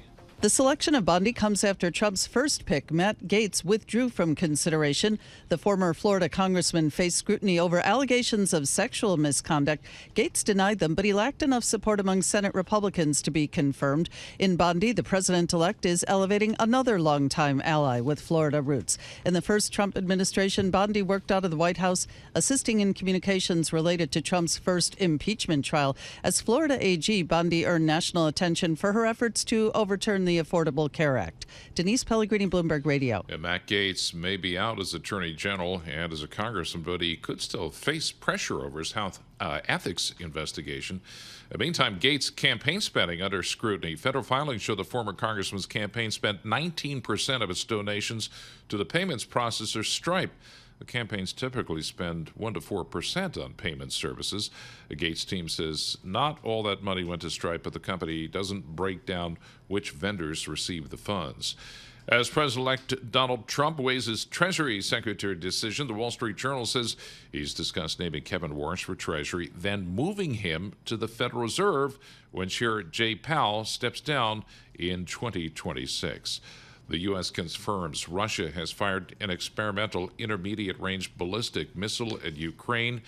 President Vladimir Putin said the attack was in retaliation for Ukraine's use of American and British-made missiles earlier this week. We consider ourselves entitled to use our weapons against military facilities of those countries that allow their weapons to be used against our facilities. And in the event of an escalation of aggressive actions, we will respond decisively. In a televised address in Russia, Putin warned the U.S. air defense systems would be powerless to stop the new missile. More than 60 years after President John F. Kennedy was assassinated, conspiracy theories still swirl Any new glimpse into the fateful day of November 26, 1963 in Dallas continues to fascinate. President-elect Trump promised during his re-election campaign he would declassify all of the remaining government records surrounding the assassination. Well, today's 61st anniversary is going to be marked with a moment of silence in Dealey Plaza, where Kennedy's motorcade was passing through when he was fatally shot. Global news 24 hours a day, whenever you want it, with Bloomberg News Now. I'm John Tucker. This is Bloomberg. Jess, Paul, Lisa. All right, JT, thank you so much. We appreciate that. Jess, where are the Aggies this weekend? Okay, they are playing Auburn. Oh. Yeah, okay. So there we go. And then, of course, the following week after that's going to be the big one against that other school in Austin. Exactly. University of Texas. That'll be a big one because you guys are, what, 7-2? Yes. I think you're ranked. Yes. We are, I believe, still 15th. Okay, they're 15th. We were briefly at the top 10, but you know what? I'll take it. I'll take it up the last few seasons. All right, I'm going to give you this win against Auburn this weekend, setting up 8-2 against UT. That'll be a first time we'll be playing them in over a decade. And where do you play? They're going to be at College Station, Texas. College Station, Let's Texas. go. I think we can kind of Get rotate. Tom We'll Keene get Tom to Keene. We'll get the Gulf Stream, We'll have his surveillance bow tie. Gulf Stream. We'll head out to College Station. All right, there you go. Texas Aggies football update from Jess Madden. This is Bloomberg.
Markets, headlines, and breaking news 24 hours a day on Bloomberg Radio, Bloomberg Television, and the Bloomberg Business app. This is a Bloomberg Business Flash. From the Bloomberg Interactive Broker Studio, I'm Lisa Mateo. We've got futures mix, and this is as geopolitical tensions continue. Russia yesterday said it launched a new kind of missile into Ukraine. We have NASDAQ futures down 0.2%, 40 points. S&P futures, little change, down 5, and the Dow futures, little changed, up 32. The 2-year yield, 4.33%. That's up, down 1 basis point. Try it again. 10-year yield, 4.39%. That's down 2 basis points. We head over to currencies. The Bloomberg Dollar Spot Index up 0.2%. We have the Japanese yen stronger, euro, British pound weaker, and we have Bitcoin right now at 98,415. Few companies making news. That's Apple, said to be developing a more conversational version of Siri. That's a digital assistant. It's going to use more advanced large language models that will help it with back and forth dialogue. So now you can talk back and forth with Siri pretty soon. Ken Griffin said he's going to be open to selling a piece of Citadel. It's during an interview with Bloomberg. He said he would consider a partner like Sequoia Capital, and also ruled out an IPO. And Adani Group companies advanced after a $27 billion rout yesterday. That was following a U.S. indictment against Gautam Adani over allegations of bribery. The company has denied those allegations, but shares of Adani Group up 2% in India. At this same time yesterday, they were down about 22%. For on-demand news 24 hours a day, subscribe to Bloomberg News Now, wherever you get your podcasts. I'm Lisa Mateo. That's a Bloomberg Business Flash. Paul and Jess. All right, Lisa, thank you so much. We appreciate that. Lisa Mateo with our Bloomberg Business Flash. Jess Met and Paul Sweeney. We're live here in our Bloomberg Interactive Broker Studio, and we're streaming live on YouTube. So head over to youtube.com, search Bloomberg Podcast, and that's where you'll find us. EcoGo, E-C-O. We got some economic data coming out later today. Jess, we got the some S&P PMIs coming out on the manufacturing services and composite. Then at 10 o'clock, our good friends out there at the University of Michigan have some of their economic data here. That's so right. We'll get a read. And also, if you look at the latest update to the Atlanta Fed GDP model for the current quarter and the fourth quarter, it's around 2.6% here, just marginally lower than the 2.8% in the third quarter, but still nonetheless, Paul, pretty strong growth here going into year end. All right, so there's a lot for, if you're an economist, to kind of sink your teeth into. Lydia Bussour, senior economist at EY Parthenon. Lydia, what part of the economy are you focusing on mostly here? I think the Fed feels like it's got inflation under control, and I think they're looking at the labor market. What are you looking at? Yeah, I think that's right. We have an economy that's showing resilience. We've seen robust economic momentum in the past 2 quarters. We have strong productivity growth in the U.S. Now, the key question is, is the labor market going to continue on that softening trend? And is inflation going to remain on that disinflation path? So we're, closely focused on that, especially heading into the December Fed meeting. If we look at the inflation picture, we continue to see some disinflationary factors at play that are likely to be pushing inflation lower as we head into 2025. So we continue to see disinflationary fundamentals. We have that labor market that has rebalanced, easing wage growth. We have less pricing power and reduced markups as well, and more housing disinflation. And on the labor market front, we got a lot of noise in the data because of the hurricanes and the strike. I think the next jobs report is still going to have, some of that noise, but we think that the underlying trend is, towards a softening. So we see further softening and the unemployment rate drifting higher as we head into 2025. So what do you think this ultimately means for the trajectory of Federal Reserve interest rate cuts? Well, I think what it means is that the Fed still has a little bit of room to recalibrate and continue on that recalibration path. I think the Fed is still on board with that gradual recalibration of monetary policy. So as we head into December, I think, the Fed is likely to be cutting by 25 basis points in December because we're still well into restrictive territory and because inflation is still on track. The labor market has softened. So I do think there is a little bit of room for that recalibration to continue. Now, the key question is, what happens in 2025? And our view is that given the uncertainty on the policy front, given the fact that the economy is showing resilience and the potential of side race to inflation, the Fed is going to be proceeding more slowly than we were anticipating before. So we expect a rate cut at every other meeting next year. So, Lydia, what's the key issue here as you think about maybe a different political landscape here over the next several years with a Republican president and a Republican Congress? How does that change, if at all, kind of how you're thinking about this economy? Yeah, there are a lot of moving parts when you think about some of the policies that could be put in place and a lot of uncertainty surrounding both the policy priorities that are going to be coming and also the timing of these policies. If you think about the potential for tighter immigration restrictions and the potential for higher tariffs and more fiscal spending and the extension of the Tax Cut and Jobs Act at the end of 2025, which we think is now likely, that lends upside risk to the inflation outlook. So as we look into the outlook for U.S. growth and inflation, we've looked into essentially slightly higher inflation, somewhat higher inflation in the 2026-2027 horizon. And then when it comes to growth, some potential upside risk in 2025 on the back of deregulation and potential boost to business investment and activity. And then looking into 2026, we have the impact of tariffs which are going to be, a drag on growth and a potential offset from fiscal policy as well. So there are a lot of moving parts, but when it comes to the inflation outlook, the risk is to the upside in this type of policy environment. As you know, when we got those BLS revisions for the labor market earlier this year, Goldman Sachs was talking about how when it came to undocumented workers, it was not counted in those numbers, and there could be up to about 1 million when it comes to that. Especially when you're thinking about the Trump administration and their plans for mass deportation, what kind of impacts do you think that could have ultimately on the economy when you're thinking about different industries that help support, especially when you think about a growth and things that are being driven by consumers? Yeah, when you think about the labor market and the rebalancing we've seen and the type of trend that we're going to see in job growth and also labor force participation, we've seen a significant rebound in immigration. We know it's been fueling that resilience in the labor market and that rebalancing. So as we look into 2026, 2025, 2026, and the potential for tighter immigration restrictions, there is a risk that, that restraint in the labor supply essentially creates some inflationary pressures in the labor market and acts also as a drag on the economy. So I think there is a potential downside risk from tighter immigration and also potentially the fact that we could see a tighter labor market with a restrained labor supply that essentially pushes up wage growth and keeps inflation somewhat stickier than previously expected. Lydia, what's your 2025 GDP outlook for the U.S.? Yeah, so we're in an above trend type of growth environment today. Our view is that we're going to be going back to a trend pace growth of 2% for the U.S. So we have essentially growth gently easing into 2025, and that's really on the back of that softening in the labor market that we've talked about. We've seen essentially job growth decelerating quite a bit. We've seen less churn in the labor market, and that softer type of job growth is going to feed into slower labor income growth and slower consumer spending growth.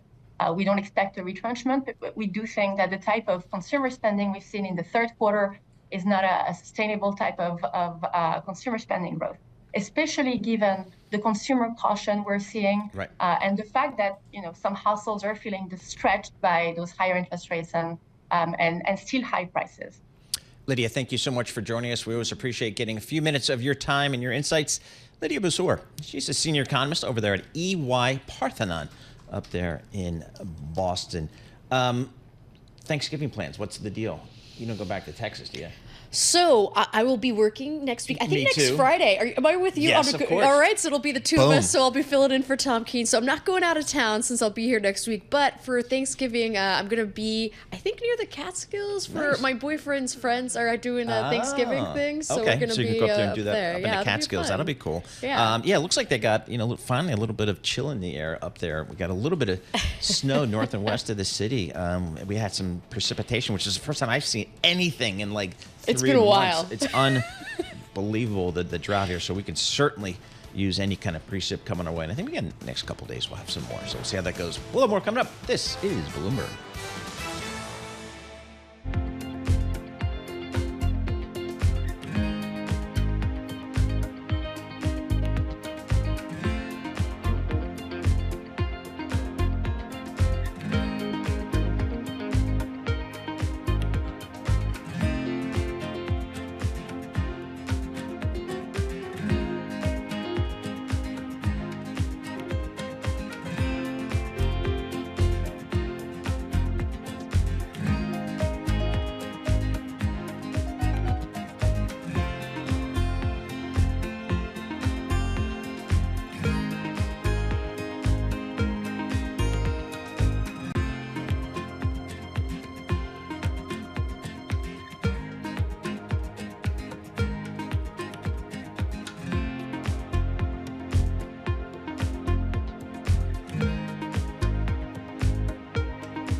Markets, headlines, and breaking news 24 hours a day on Bloomberg Radio, Bloomberg Television, and the Bloomberg Business app. This is a Bloomberg Business Flash. From the Bloomberg Interactive Broker Studio, I'm Lisa Mateo. We've got little movement in futures. This is as investors turn to other sectors for better value after this month's rally in U.S. equities. We have NASDAQ futures down 0.1%, 26 points. S&P futures, little change, down about 2 points. Dow futures are up about 37. We head to the 2-year yield, 4.32%. That's down 2 basis points. The yield on the 10-year, 4.38%, and that's down 3 basis points. To currencies, the Bloomberg Dollar Spot Index up 0.2%. We have the euro weaker, British pound weaker, Japanese yen stronger, and we have Bitcoin nearing that 100,000 mark now, just above 97,000. Shares of Reddit down 7%. The reason why? Well, sources say shareholder Advance magazine publishers, they plan to borrow against its $1.2 billion Reddit stake. Reddit stock has climbed more than 300% since its March IPO. And Couche-Tard says it's not considering a hostile takeover bid for Seven & i Holdings, while it's going to keep that proposal for a $47.3 billion buyout on the table. That's according to a report from Nikkei. And finally, sources say DirecTV calling off its planned acquisition of Dish after bondholders rejected that debt exchange. That is a Bloomberg Business Flash. Paul and Jess. That is ugly stuff right there. All right, very much, Lisa Mateo. Thank you so much. We appreciate that. Jess Menton sitting in for Tom Keene. I'm Paul Sweeney. We're live here in our Bloomberg Interactive Broker Studio in wet New York City, but we will take it, folks. We need the rain. We're also streaming live on YouTube, so head over to youtube.com, search Bloomberg Podcast. Economic Indicators today brought to you by Commonwealth, joined over 2,000 independent financial advisors who are taking control of their growth with advisor-centric support and future-ready technologies. Grow in your own terms with a partner dedicated to your success. Go to Commonwealth.com to learn how. And they throw good conferences. Alex Steele and I go to them every year. Good stuff. We meet some smart people down there. Lauren Goodwin joins us, Chief Market Strategist and Economist for New York Life. She braves the rain, comes into our New York studio, not mailing it in. Lauren, you got a research piece out. You're looking at the earnings from this past season, and you kind of say, hey, we got two Americas out there. What do you mean by that? Well, it's really leveraging a Tom Keene sort of topic of the decade, but there is a very clear bifurcation in not just the consumer, but also in corporate America. And what I mean by that is if you have a little bit of investment money, a salaried job, you are doing, despite everything, just fine in this economy. You've been making money on your money, including your cash. Your salary's been keeping up with inflation. But for those that benefited in the early days of the pandemic from stimulus checks, from strong wage growth, the lower income consumer is really, really struggling with inflation, with the cost of capital. And that exact same thing is happening for companies. And so what it means is a couple of things. First, the biggest risk to the economy, and this is a little bit backwards, the biggest risk to the economy, I think, in the next year is a 20% pullback in the S&P 500. Because so much of this economy is driven by consumer spending, and so much of that wealth effect and confidence is sitting in the equity market. And especially because if you go back, the down years for the S&P 500, back-to-back gains over the past 2 years, on pace for over 20%. We haven't seen that since the dot-com bubble. But also the only down years, 2022, we had the bear market, and then 2018, because there was that big sell-off of that final quarter, and that December was like the worst quarter since 2008. But other than that, it seems kind of tricky because we're so early into a bull run. The S&P 500's up like 70% since the low in October of 2022. That's not even like half the average of a typical bull run. So, what would really it take to see a down year and not just have like an average type of gain of around 9 or 10%? Any number of things, and it's not really even our base case that we would see that drawdown. It's just a reflection that this economy, though incredibly robust, is starting to see its frays on the edges. And I think what that means is that if you have our base case, which is a pretty good year, we're expecting 5 to 7% on the equity market. Might not feel so great after the last couple of years that we had, but it's. I'm wondering too. 5 to 7%, is that more because of the broadening out, and so you'd see more like equal weight, small caps, other things taking part? So then the ones that have been the bigger weightings, like the Mag 7. It's like still there's strong gains. It's just you're seeing other parts of the index catching up. Is that the case for next year? Yeah, I think it is part of the case for next year. Really, 5 to 7% is a function of economic growth right now, 3.5% real. That's wild. And I expect growth to slow back to trend. That's still a good economic outcome. It's just also still slowing growth from where we are today. And that's an environment where you do need to see more of the S&P 500 do the work. We're not enormously bullish on small caps or junkier stocks because of this bifurcation we're seeing in the economic environment. But what it means is that you probably have leadership ebb and flow a bit more over the next couple of years, whereas there's been a pretty clear dominant leadership from the Magnificent Seven as a result of AI.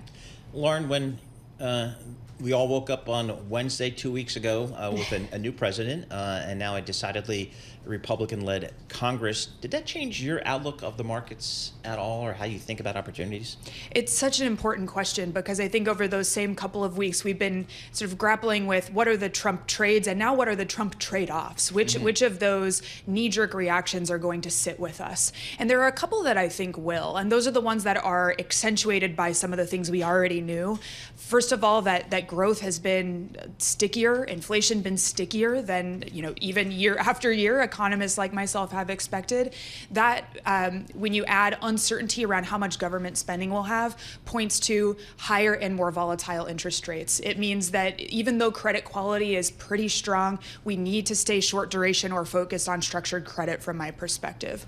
Another one that I expect to stick with us for the same combination of reasons is the strength in the US dollar. Yeah. When you see the US dollar weaken, it's because ex-US growth is outperforming. And I just don't see any path to that in the next year. Doesn't mean we'll keep seeing gains in the dollar like we've seen in the past couple weeks consistently. It just means that we're likely to see that strength persist. That's interesting because the DXY, if you look at this right now and you kind of draw it back to 2021 in that time frame, it's bumping up that resistance that we would have seen back about a year ago in 2023 and then going back to 2021. But is that kind of the biggest risk to potentially more robust gains in the equity market if you continue to see dollar strength? I think the biggest risk to the equity market is rates, but they're not driven by 100% exactly the same things, but they have a lot of the same underlying contributors, namely that U.S. growth has been outperforming, U.S. inflation has been outperforming. That keeps rates sticky, unlikely to see the volume of Fed cuts that we'd expect, and that also, of course, keeps the dollar higher. What did you take away from this earnings season that we're just kind of wrapping up here? What did it tell you?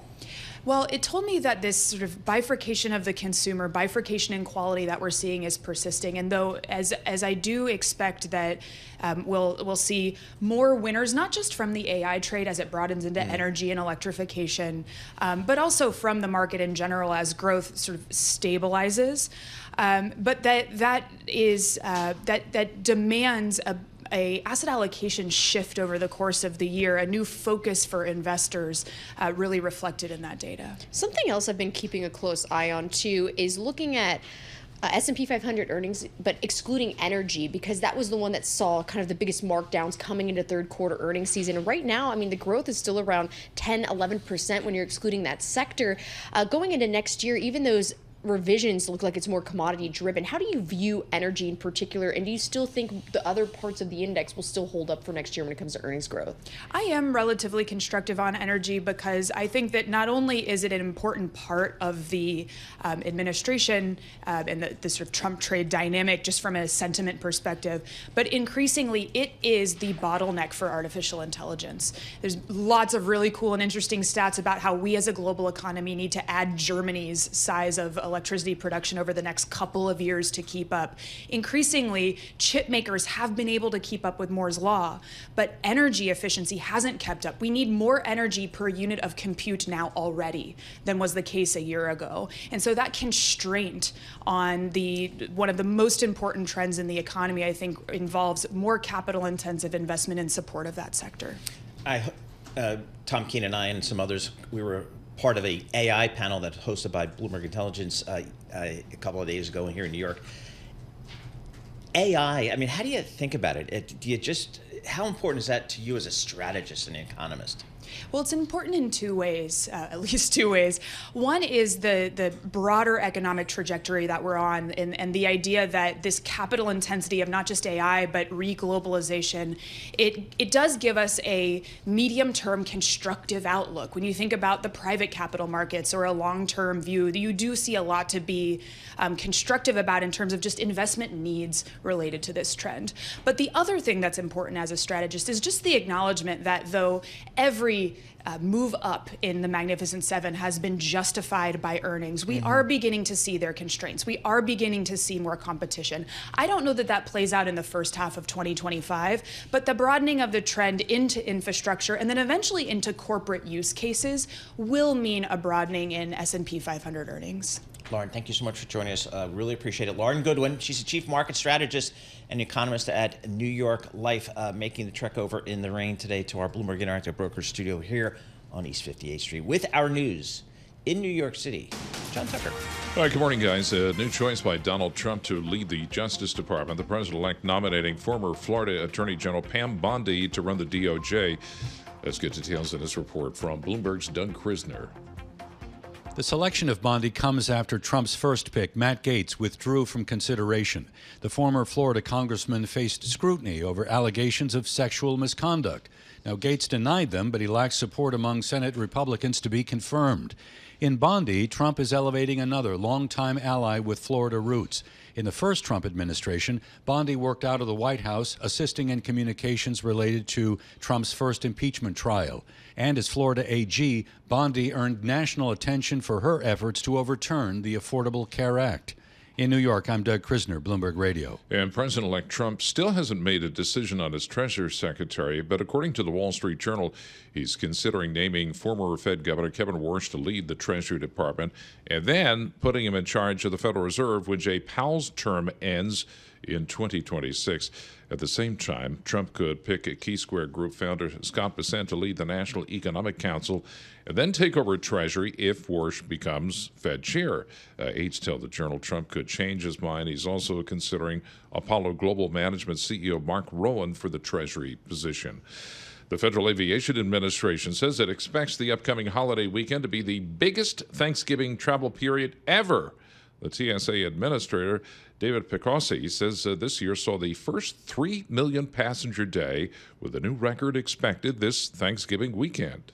Sunday following Thanksgiving, which is always our busiest day, it's the busiest day of the year typically in passenger travel. That will be a day that will have more than 3 million passengers, we project. And we all know Santa is working overtime right now.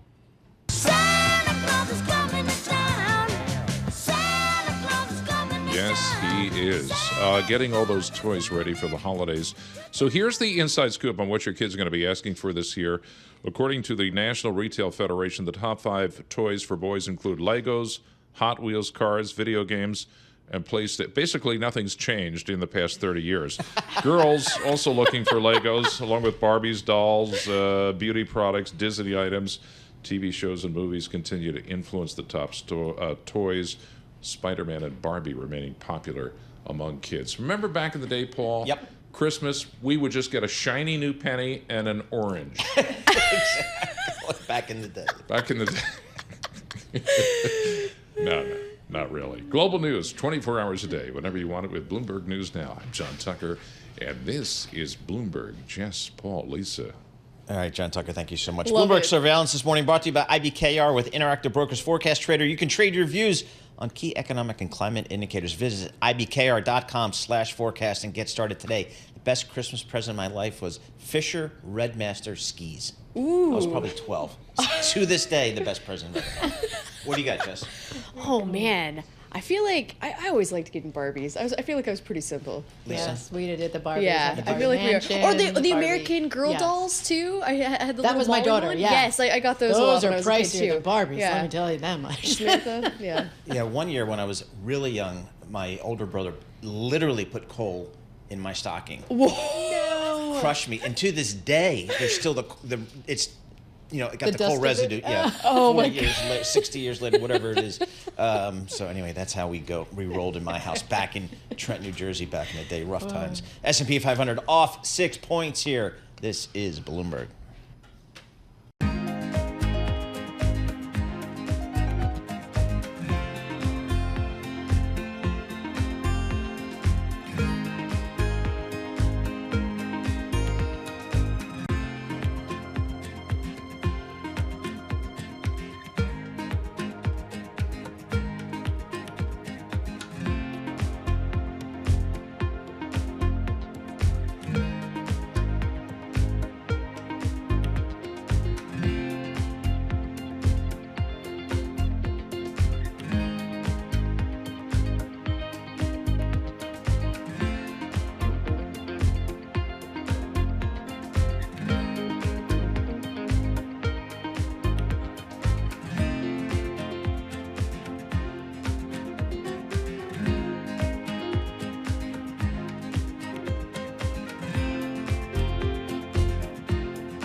Markets, headlines, and breaking news 24 hours a day on Bloomberg Radio, Bloomberg Television, and the Bloomberg Business app. This is a Bloomberg Business Flash. From the Bloomberg Interactive Broker Studio, I'm Lisa Mateo. Well, we've got a mix of red and green on the screen. This is as we get into the end of a trading week. Right now, the NASDAQ futures down 0.1%, 39 points. S&P futures, little change, down about 5. We have Dow futures, little changed, up about 11. We have the 2-year yield at 4.33%. That's down 2 basis points. The yield on the 10-year, 4.39%, and that's down 3 basis points. To currencies, the Bloomberg Dollar Spot Index up 0.2%. We have the Japanese yen stronger, euro, British pound weaker. We have Bitcoin at 97,765, getting closer to that 100,000 mark. Digital assets that were flagged as unregistered securities by the U.S. SEC, well, they're rallying. That's after Chair Gary Gensler announced his plan to step down. So, for example, XRP, that's a token that's linked to Ripple Labs, it's up 18%. Then you have the ADA token that's linked to Cardano blockchain, that is up about 11%. On the economic calendar for today, well, we have a read on sentiment. That's from the University of Michigan, and that takes place after the election, so that'll be interesting. And also S&P Global, that will issue data on American manufacturing. Companies making news, JP Morgan Chase, the U.S. Treasury Department examining its relationship with a hedge fund that's said to be part of a network overseen by an Iranian oil trader. And finally, another portfolio change for Honeywell. It's agreed to sell its PPE unit in a $1.3 billion cash deal. Now, that comes as its activist investor, Elliott Investment Management, it's been pressuring the company to break apart. That is your Bloomberg Business Flash. Paul and Jess. All right, Lisa Mateo, thank you so much. We appreciate that. Jess Menton sitting in for Tom Keene here today. I'm Paul Sweeney. We're live here in our Bloomberg Interactive Broker Studio, streaming live on YouTube as well. The S&P 500 Utilities Index, it's up 29% year to date. That's right. I mean, utilities. Of course, because the data center type businesses that are within it. Such a scam. Our next guest, nobody wants to talk to at a cocktail party because he covers like utilities. They want to talk to him now because that's an AI play. I know. Exactly. That's what AI's sexy now. It's sexy now. Don Dimitrievich. Yep, Head of Energy Infrastructure Credit go. and Portfolio Manager Naveen joins us here in our studio. So Don, talk to us about how you think about our energy grid. Are we there? Are we prepared for AI? Are we prepared for the next leg of this economy? Yeah, Paul, great question and great to be here. So I think just on that point, we are at what I believe is a historic moment. We're seeing this resurgence in terms of power demand growth to the extent that we haven't seen for decades. And part of it is a result of AI. You know, you take a look at how much power demand is going to come from all this data processing. And just to give you an anecdote, when you do a ChatGPT search, it takes 10 times as much power as a typical Google search. And you start thinking through, as companies embed AI into their businesses, the amount of power that's going to require is hundreds of billions of dollars of investment. And then you take a step back and think about our grid. There was one study done recently by one of the technical engineers, Black and Veatch, and that's going to require something in the order of $1.5 to $2 trillion to bring our grid up to speed. And you take a look at the power lines, 60% are beyond their 50-year life expectancy. So you can just imagine we've got all this demand growth for power coming up, and at the same time our grid is not in a position to really take on that load. So what are the top kind of companies that will benefit when you're thinking about in the utility space? Because we know about some high flyers, especially this year, like Vistra and some others that have really taken off. Yeah. I think you're going to see the whole sort of complex around power generation. So think of IPPs, independent power producers, any company that's either providing the actual energy supply, the power capacity to help support that growth. And then you think of all the companies that are building the equipment. And one of the things we've talked a lot about over the years since COVID is the supply chain delays. In the energy and electricity sectors, we're still facing some supply chain delays. Transformers, there's a 2-year wait for that equipment. So companies that are involved in the build out of that equipment will benefit from this secular growth. And I think that's an important part because obviously a lot's been made in terms of the political election results with President-elect Trump potentially repealing the Inflation Reduction Act. The reality is we have significant power demand growth, irrespective of the politics. So how does the U.S. power grid and the Texas power grid, which is its own thing in and of itself, who pays for all that stuff? Is that the government? Well, at the end of the day, it's really the taxpayers pay it one way or another, right? Because ultimately that power goes to support businesses, and they pass that cost on to the consumer and to the retail, residential users of power. So what about when you're thinking about the dynamic of Congress, when you have a Republican-controlled dynamic there? What does that mean for potential policy changes in that particular industry?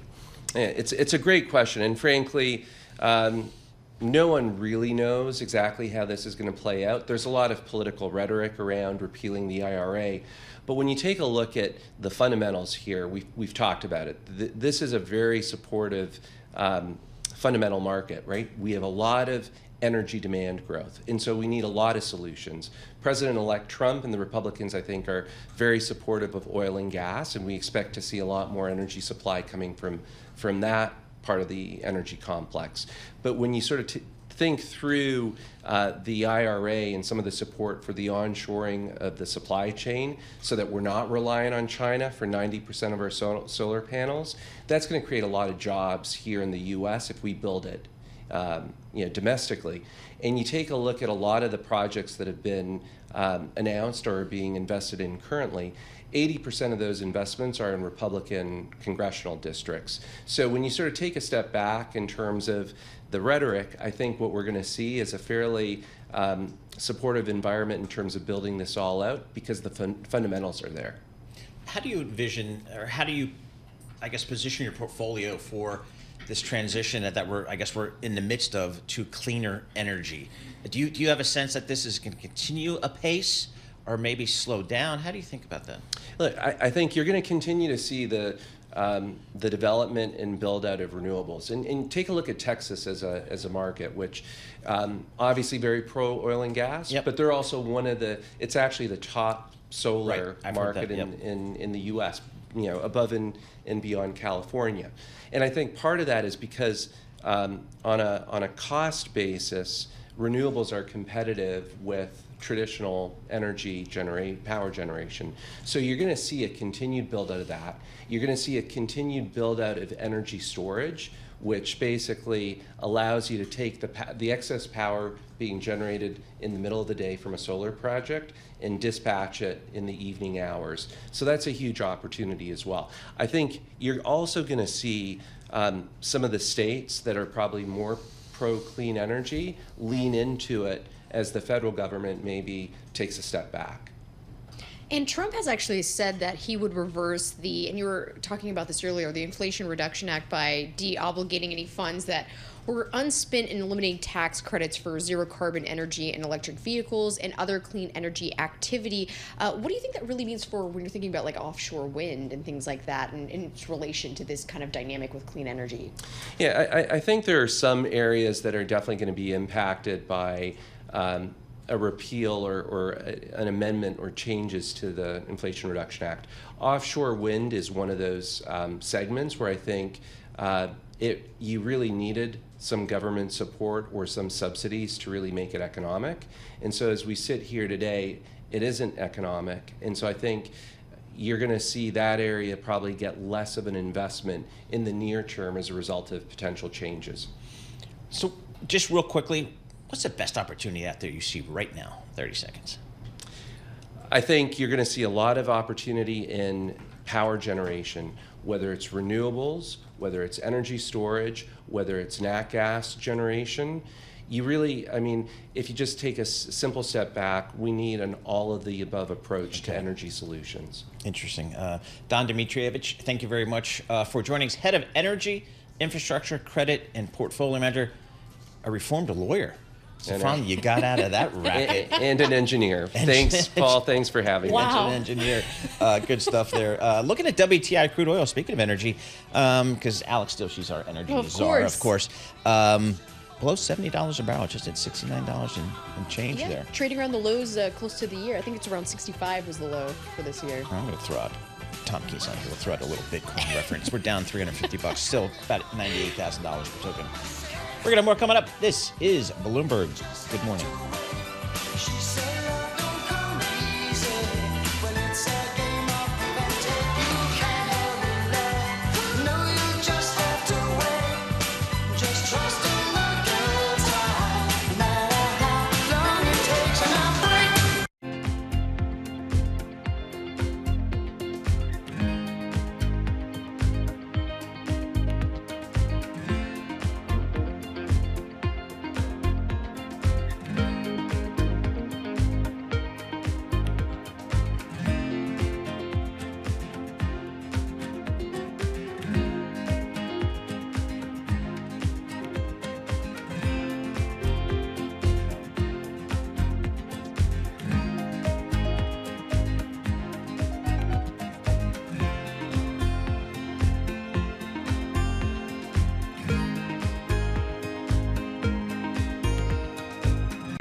This is Bloomberg Surveillance with Tom Keene and Paul Sweeney. Donald Trump needs a weak dollar. Have we achieved the soft landing? Has the Fed kind of done its job? With Lisa Mateo on markets. The economic calendar jam-packed today. And Michael Barr with news. Fears over a broader regional war in the Middle East. The best in economics, finance, investment, and international relations. This is Bloomberg Surveillance on Bloomberg Radio. It's 9 o'clock on a Friday morning. Let's get to it. Mike McGlone, Senior Macro Strategist of Bloomberg Intelligence. We're going to talk to him about Bitcoin. We're flirting with 100,000. I want to ask him about nat gas, oil, all that kind of stuff. He's a commodities dude. We can talk to him about anything. We might even talk some pork bellies today. Dooley Rodrigo, Principal at KPMG Risk Advisory Solutions.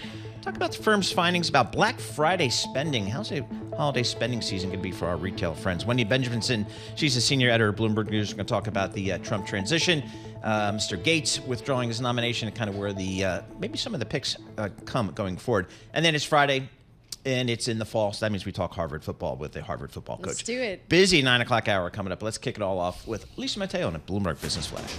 You got it. We've got futures mixed. Investors trying to shrug off those initial concerns over NVIDIA's revenue outlook. NVIDIA shares down 0.5%. We have NASDAQ futures down 0.2%, 48 points. S&P futures down 0.1%, 6 points. Dow futures up just a fraction, up 17 points. We have the 2-year yield at 4.33%. That's down 1 basis point. The yield on the 10-year 4.40%, and that's down 2 basis points. To currencies, the dollar on course for an 8th straight weekly advance. Right now, the Bloomberg Dollar Spot Index up about 0.2%. We have the euro dropped to its weakest level since 2022. Right now, the euro down 0.3% at 104.34 against the dollar. British pound weaker, and we have Bitcoin nearing that $100,000 mark at 97, just over 97,000. To earnings we go. We'll start with Gap, the owner of Old Navy, Athleta. Their shares now up 19%. Raise its full-year sales outlook ahead of the key shopping season. And of course, value, that's where it's going to. Shares of discount retailer Ross Stores, their shares up 7%. Over those discounts, it lifted its annual projections for earnings per share. And finally, shares of Intuit, the maker of TurboTax, down 2% after its forecast. Well, that fell short of estimates. That is your Bloomberg Business Flash. Paul and Jess. All right, Lisa Mateo, thank you so much. We appreciate that. Jess meant sitting in for Tom Keene. I'm Paul Sweeney. We are live here in our Bloomberg Interactive Broker Studio, streaming live on YouTube as well. Bloomberg Surveillance today. It is brought to you by BNY. BNY's expertise and insights can help clients achieve their ambitions. Visit BNY.com. All right, Matt from I guess Westchester writes in and says, what is going on with Bitcoin approaching 100,000? This might be the Matt who also forgot his token number and is just asking for a friend here. But let's go to Mike McGlone, senior macro strategist for Bloomberg Intelligence. Mike, you're the only one that's explained to me what's going on here with this Bitcoin. So I guess it's just more buyers and sellers here? Definitely now, Paul, more buyers. You're looking at this month alone, ETF flows in ETFs are approaching $6 billion. That's the biggest month ever. Total ETFs tracking Bitcoin now around 120 billion. To put that in context, that's about half of what you see the total amount tracking gold, which is about 220 billion. So it's catching up really fast. A year ago at this time, total ETFs tracking Bitcoin was around 10 billion. So massive buying for good reason. We have a crypto president, remember, knows out like a convert. When he was president, he thought cryptos were a scam. And now he's realizing, oh boy, this basic space tracks the dollar. But Paul, we've had some major double dog dare potential peak signs lately, and I'm really concerned about it. I'd like to tell you about. Well, talk more about that, because it looks like it's up about 40% just so far this month. So how much more gas is left in the tank here, and where are you looking at for like resistance and support levels? Well, there you go, Jess. The key level everybody's looking at, round number, $100,000. I first mentioned it almost, I think it was 4 years ago. Yep. Kind of fell off the horse for a little while. But, just the diminishing supply, increasing demand and adoption. But there's a key thing So 100,000, very good resistance. It's traded it in futures, but that's a little different. The key thing I'm watching is Bitcoin versus gold. Right now, that ratio, it takes basically about 36 ounces of gold for one Bitcoin. The all-time high is still in place. That was 37 in 2021. But there's one key headline that really struck me yesterday I was really concerned about. It's the lessons you learn in a trading pits, and it's never mess with the market gods, particularly if you have profits. You kind of should be modest about this. Here's a headline in Bloomberg Terminal. Warren Buffett destroying $3 billion a month of Berkshire capital by not investing in Bitcoin, says MicroStrategy's Michael Saylor. I saw that, and I remember Michael Saylor, here's one of the persons who really kicked over my bullishness in 2020. That was in the back of the Attorney General in New York coming down in Tether in 2019. It all proved how bullish Bitcoin is. But now when you double dog dare markets like that, I think you got to be careful. So I don't know, Mike, maybe I'm wrong on this, but I kind of think of this as a commodity. How do you, can you put valuations on commodities, or do you, I know in the past you've kind of talked about it in relation to other commodities, in this case, gold. Yeah, definitely. So I look at versus gold. So one thing I'm about to point out today, Bitcoin's actually dropping a little bit down at 90, just below 9,800, and gold's up over 1%. Part of that is the re-escalation of global tensions, most notably in Ukraine. But you don't. It's diminishing supply, increasing demand and adoption. We get that. That's why I pointed out right away. Massive inflows in ETFs. But one thing about this space, Paul, it's the most widely traded speculative digital asset on the planet ever. 24/7. Come Saturday, Sunday, sometimes I can't stop watching it because it gives you indication what's going on. So everybody trades it. There's massive arb going on. A lot of people got a little bit too short MicroStrategy and got stopped out. Now we have some bigger people doing that, so that got too expensive. But number one thing, I think it's technicals and animal spirits right now. Talk to us about Dr. Copper, because we know how closely it ties into the economy, not just our economy, but the global economy as well. What are you seeing there? Well, Jess, I appreciate you going there, because to me, that's the number one commodity that has to go up to prove we don't have deflationary dominoes kicking over in the whole world. So Dr. Copper is broken below key support around $9,000 a ton. In terms of dollars, it's pushing in that key support around $4 a pound. It made a new high this year around $5.20, but it was on the back of massive speculative excesses in futures. Futures are just a lot of buyers who just got way overweight long. And the key way I like to point out with copper is on the month now, copper's down about 5%, and the Hang Seng Index is down about 5%. You see the connection there. It's all about China. And I look at that 10-year note yield in China, 2.08 on a CGB versus the U.S. It's 4.4%. That's a significant sign of deflation, lack of demand pull forces in China, complete dependence on stimulus. And we've seen this before in Japan. Japan's GDP at $4 trillion is the same it was 30 years ago. China's going that way. That's bad for copper. And the key thing I like to point about copper is if it breaks down, it adds legitimacy to declining crude oil, declining iron ore, declining grains, and it means the commodity complex is clearly showing global deflationary, recessionary trends. And gold's the only one that's really still going up. What's the call in the energy front for you, Mike, these days? Let's start with what matters to Americans. $3 a gallon as the average price of gasoline. By this time next year, Paul, if you want someone to blame, I think it's going to be $2. Average value price of diesel in this country is just about $3.50. I think next year is going to be $2.50. It's not profound to say that because the last 20 years we've got to those levels. And the big significance is we are a net massive increase in everyday exporter of liquid fuels, crude oil, unleaded gas, diesel, maybe less. And we have diminishing, we have demand for diesel, and U.S. is declining. It's declining in China, in Europe, and India, and we have increasing supply. So if we just get a little bit of a backup in, say, the stock market, it pushes those prices down. So those are, I had in my headline recently, those are potentially Trump deflationary forces. And we do have this new leadership that's more drill at will, bring on the supply. What about natural gas? Yes, so this is peak season for natural gas. It's usually right before you get to January. $3 natural gas is near the peak. I think $4 is pretty high. The cost of production in this country is $2. That's been kind of the median mode. I think it gets back there once we get through January, and we have the normal trend in global warming happens in winter too. So basically right now you have to price in a bit of risk of a colder than normal winter. But what's been the trend? Warmer than normal winters, particularly in Europe. So that's the key thing. Is the bottom line for natural gas is the world's becoming increasingly dependent on LNG exports from the U.S., but it's still only about 20% of our production, and we still have a pretty good excessive amount of liquid fuels, natural gas, crude oil, ethanol, biofuels in this country, dependent on exports. And if we ramp up a trade war, that means we're going to have kind of supply bottlenecked in the U.S., which means lower prices. Mike McGlone, thanks so much. We appreciate it. As always, Mike McGlone, senior macro strategist for Bloomberg Intelligence. We'll talk pork bellies next time. WTI crude oil sitting right at $70 per barrel. I paid $2.75 last weekend down at the Jersey Oh, Shore. it's going up. It's back up to $3, so 25-cent pop in the past few Is that weeks right? at the Wawa. Oh, at the Wawa. We're 36 in Jersey, folks. That's the benchmark. With our news in New York City, John Tucker. President-elect Donald Trump says he's nominating former Florida Attorney General Pam Bondi to run the Justice Department, elevating another longtime ally to carry out his agenda. Bondi's repeated Trump's claims that the department's investigations of his conduct have been laced with politics. And former Congressman Matt Gaetz taking his name out of the running for Attorney General, but there is still a push on Capitol Hill to release the House ethics investigation on the former Florida Congressman. Illinois Democrat Sean Casten sits on the Ethics Committee. It matters for the integrity of the law, it matters for the integrity of this House, and it matters for the respect that we expect the American people to give us, that those of us entrusted with this job will uphold the United States as a land where all are treated equally under the law.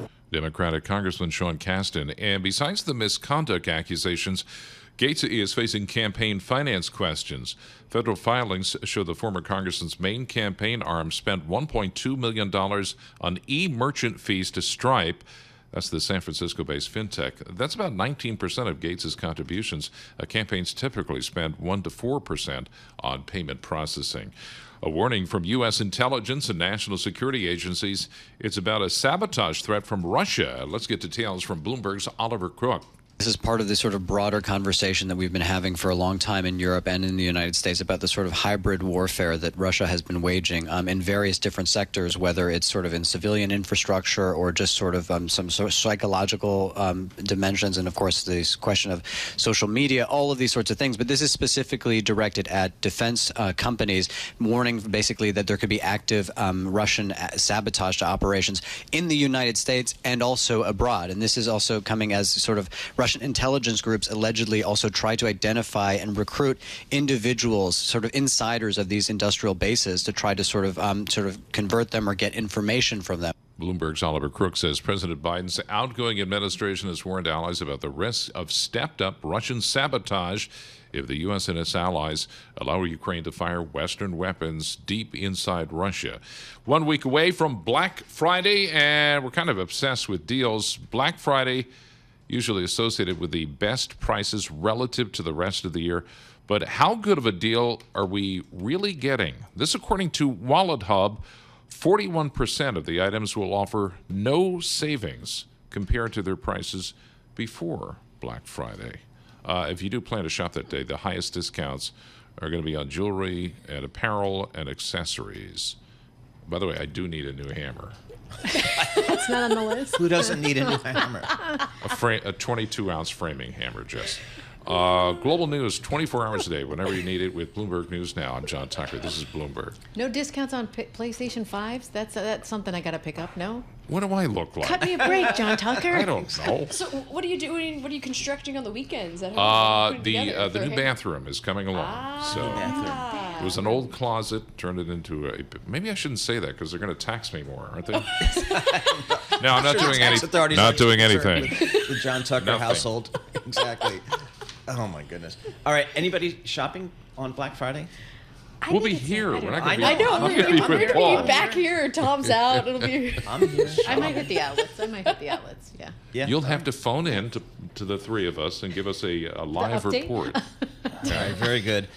John Tucker, thank you so much. We appreciate it. S&P futures here. We're got 17 minutes to this open. We're down about 3 points. The Dow up 26. The NASDAQ off 31. We'll have more coming up. This is Bloomberg.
Markets, headlines, and breaking news 24 hours a day on Bloomberg Radio, Bloomberg Television, and the Bloomberg Business app. This is a Bloomberg Business Flash. And this futures report brought to you by IBKR. Markets never sleep, and neither does Interactive Brokers. Discover opportunities with CME Group futures across equity indices, interest rates, FX, energy, and more. Access CME futures around the clock at Interactive Brokers. All right, futures mixed. Geopolitical tensions continue. Russia said yesterday, you remember it, launched a new kind of missile into Ukraine. NASDAQ futures, little change, down about 19 points. Dow futures up about 29. We have S&P futures down about 2. We have the 2-year yield, 4.34%. That's little change. The yield on the 10-year, 4.41%, and that's down 1 basis point. To currencies, the Bloomberg Dollar Spot Index up 0.3%. We have the Japanese yen weaker, euro, British pound weaker. We have Bitcoin at 98,000. Over to commodities, gold rising for a 5th straight session. I'll point out spot gold at $2,689 an ounce. And we have oil, Brent crude $74 a barrel, WTI crude $70 a barrel. Companies making news, well, that's Adani Group companies. They advanced after a $27 billion rout yesterday. That followed that U.S. indictment against Gautam Adani over allegations of bribery. Shares of Adani Group, they're up about 2% in India. Now, at the same time yesterday, they were down around 22%. And Ken Griffin, well, he said he's going to be open to selling a piece of Citadel. It happened during an interview with Bloomberg. He said he would consider a partner like Sequoia Capital and also ruled out an IPO. And your interaction with Siri, well, it could be getting more conversational. Apple says it will use more advanced large language models to allow for back and forth dialogue. My conversations with Siri get kind of bad. I don't know. I yell at her all the time. For on-demand news 24 hours a day, subscribe to Bloomberg News Now, wherever you get your podcasts. Back to you guys. At least Mateo brings some attitude. I know. I love it. I like that. All right, Lisa, thank you so much. We appreciate that. Jess Metton sitting in for Tom Keene. I'm Paul Sweeney. We're live here in our Bloomberg Interactive Broker studio, streaming the video thing on YouTube. Head over to youtube.com and search Bloomberg Podcast. What would you like to hear on Bloomberg Radio? Help make shows like ours even better by taking our Bloomberg audience survey. Visit youtube.com/Bloomberg Podcast and click the link in our profile or community section to take the survey, which is hosted by our partners over at Material. Fill it out now at youtube.com/Bloomberg Podcast. We're just talking about holiday shopping. And JT getting that hammer. Exactly. Yeah, John Tucker. We won't say what he's using it for because of tax purposes. We'll put it in his stocking. We'll put a hammer in his stocking. Let's get a sense of kind of how this is all shaking out for our friends in the retail space. Duleep Rodrigo, U.S. sector lead consumer and retail for KPMG, joins us. Duleep, let's just start at kind of 30,000 foot level. How is this holiday spending season? How's it shaping up for most of the retailers out there? What are the numbers? Well, thanks for having me. Consumers are basically telling us that they are planning to spend more this holiday season. We're expecting holiday sales to be up about 4% this year. And they're really looking forward to these Black Friday sales. The number one message I think for coming from consumers right now is value. They're really looking for some good deals. So break down some of the top purchases here when you're thinking about different categories. Yeah, so gift cards, apparel, gaming, and entertainment are your top three categories. So, certainly people are expecting to spend in a variety of other categories, but certainly gift cards and apparel always top the list, followed by games and electronics. What's the promotional environment out there this season, Duleep? I mean, are retailers, how aggressive are they going to be on promotions? Am I going to get some deals this season? Yes, so that's a great question.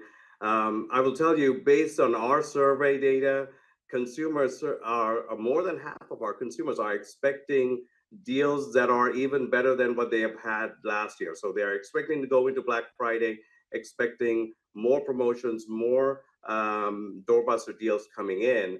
I think retailers are certainly recognizing that, and you'll see there's some Black Friday deals that are available even now. You guys were talking about electronics earlier and PlayStations. Yes, those items are already on sale right now. So the one way retailers know to attract the consumer and get the value buyer in the store is by providing deep discounts and some really good promotions.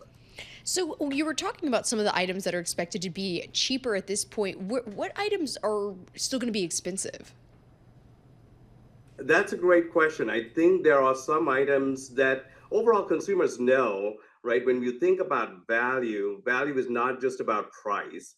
Value is there's a number of other factors when you look at the value equation. So electronics, so there's sort of factors like, in addition to pricing, quality of the product, the customer service you get from the product, the brand. So those things can elevate pricing and can maintain pricing power. So if it's a popular item, whether that's I know footwear or electronics, consumers are willing to pay a little bit more for their favorite brand. So you could expect a few items to certainly hold price when it comes to even this holiday season. Talk to us about kind of how consumers are shopping this year. I mean, online versus, going to the bricks and mortar store. It seemed like during the pandemic that trend towards e-commerce really accelerated, and people are much more comfortable buying many different types of products and services online. Where are we today, and how's it going to look this season? Yes, very good point, Jeff. That trend continues on. So we have not seen a slowdown in online trend. But when you step back and ask yourself why, the number one reason is convenience. Consumers are really looking out for convenience. And the fact that you can be at home and shop across multiple retail channels and have the product now getting delivered, fairly quickly next day or same day delivery, that's going to continue to drive online. But don't expect consumers to not be at brick and mortar stores also, right? For certain other product categories, whether that's home decor, apparel, personal products, where consumers want to have a touch and feel that product, see what that looks like. You should expect consumers to be at brick and mortar stores as well. What are some of the top shopping concerns this time around? inflation is really top of mind for consumers. So when you think about price is the number one thing that consumers are worried about. But outside of price, consumers are looking at, is the product that I want available for shopping? So is product availability is top of mind. And then if you are shopping online, is it going to arrive on time? So shipping delays are some of those things that consumers are keeping an eye out for. Do the retailers have the products that they need on their shelves? I mean, it feels like any kind of logistic flare-ups that we had during the pandemic are pretty much over with. That's right. I mean, overall, retailers have been preparing for this, and we feel like retailers are fairly stocked. Well, inventory levels are overall high right now based on the data that we have seen. So, for the most part, there could be one of those meme items or some popular item that might disappear off the shelves fairly quickly, but retailers are fairly ready with good levels of inventory in stock.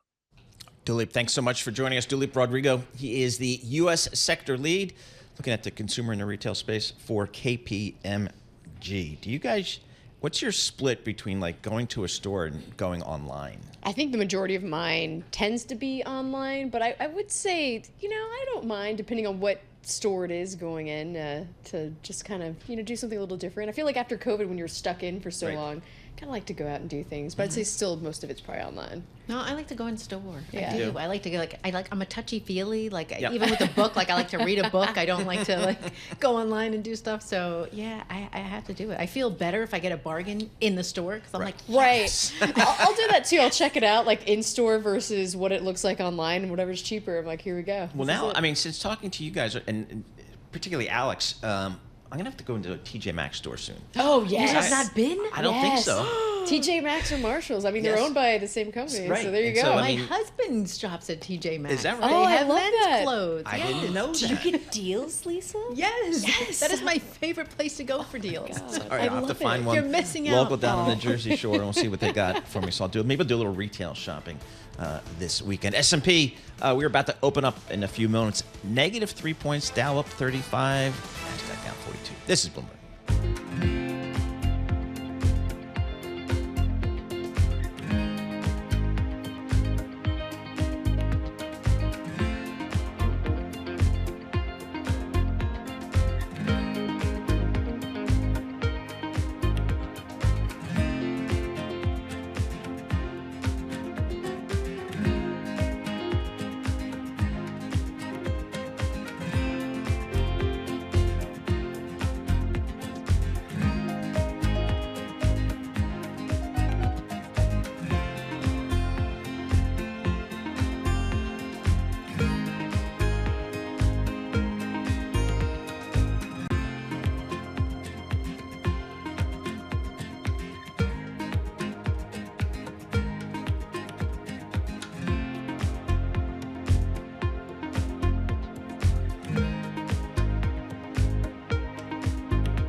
Markets, headlines, and breaking news 24 hours a day on Bloomberg Radio, Bloomberg Television, and the Bloomberg Business app. This is a Bloomberg Business Flash.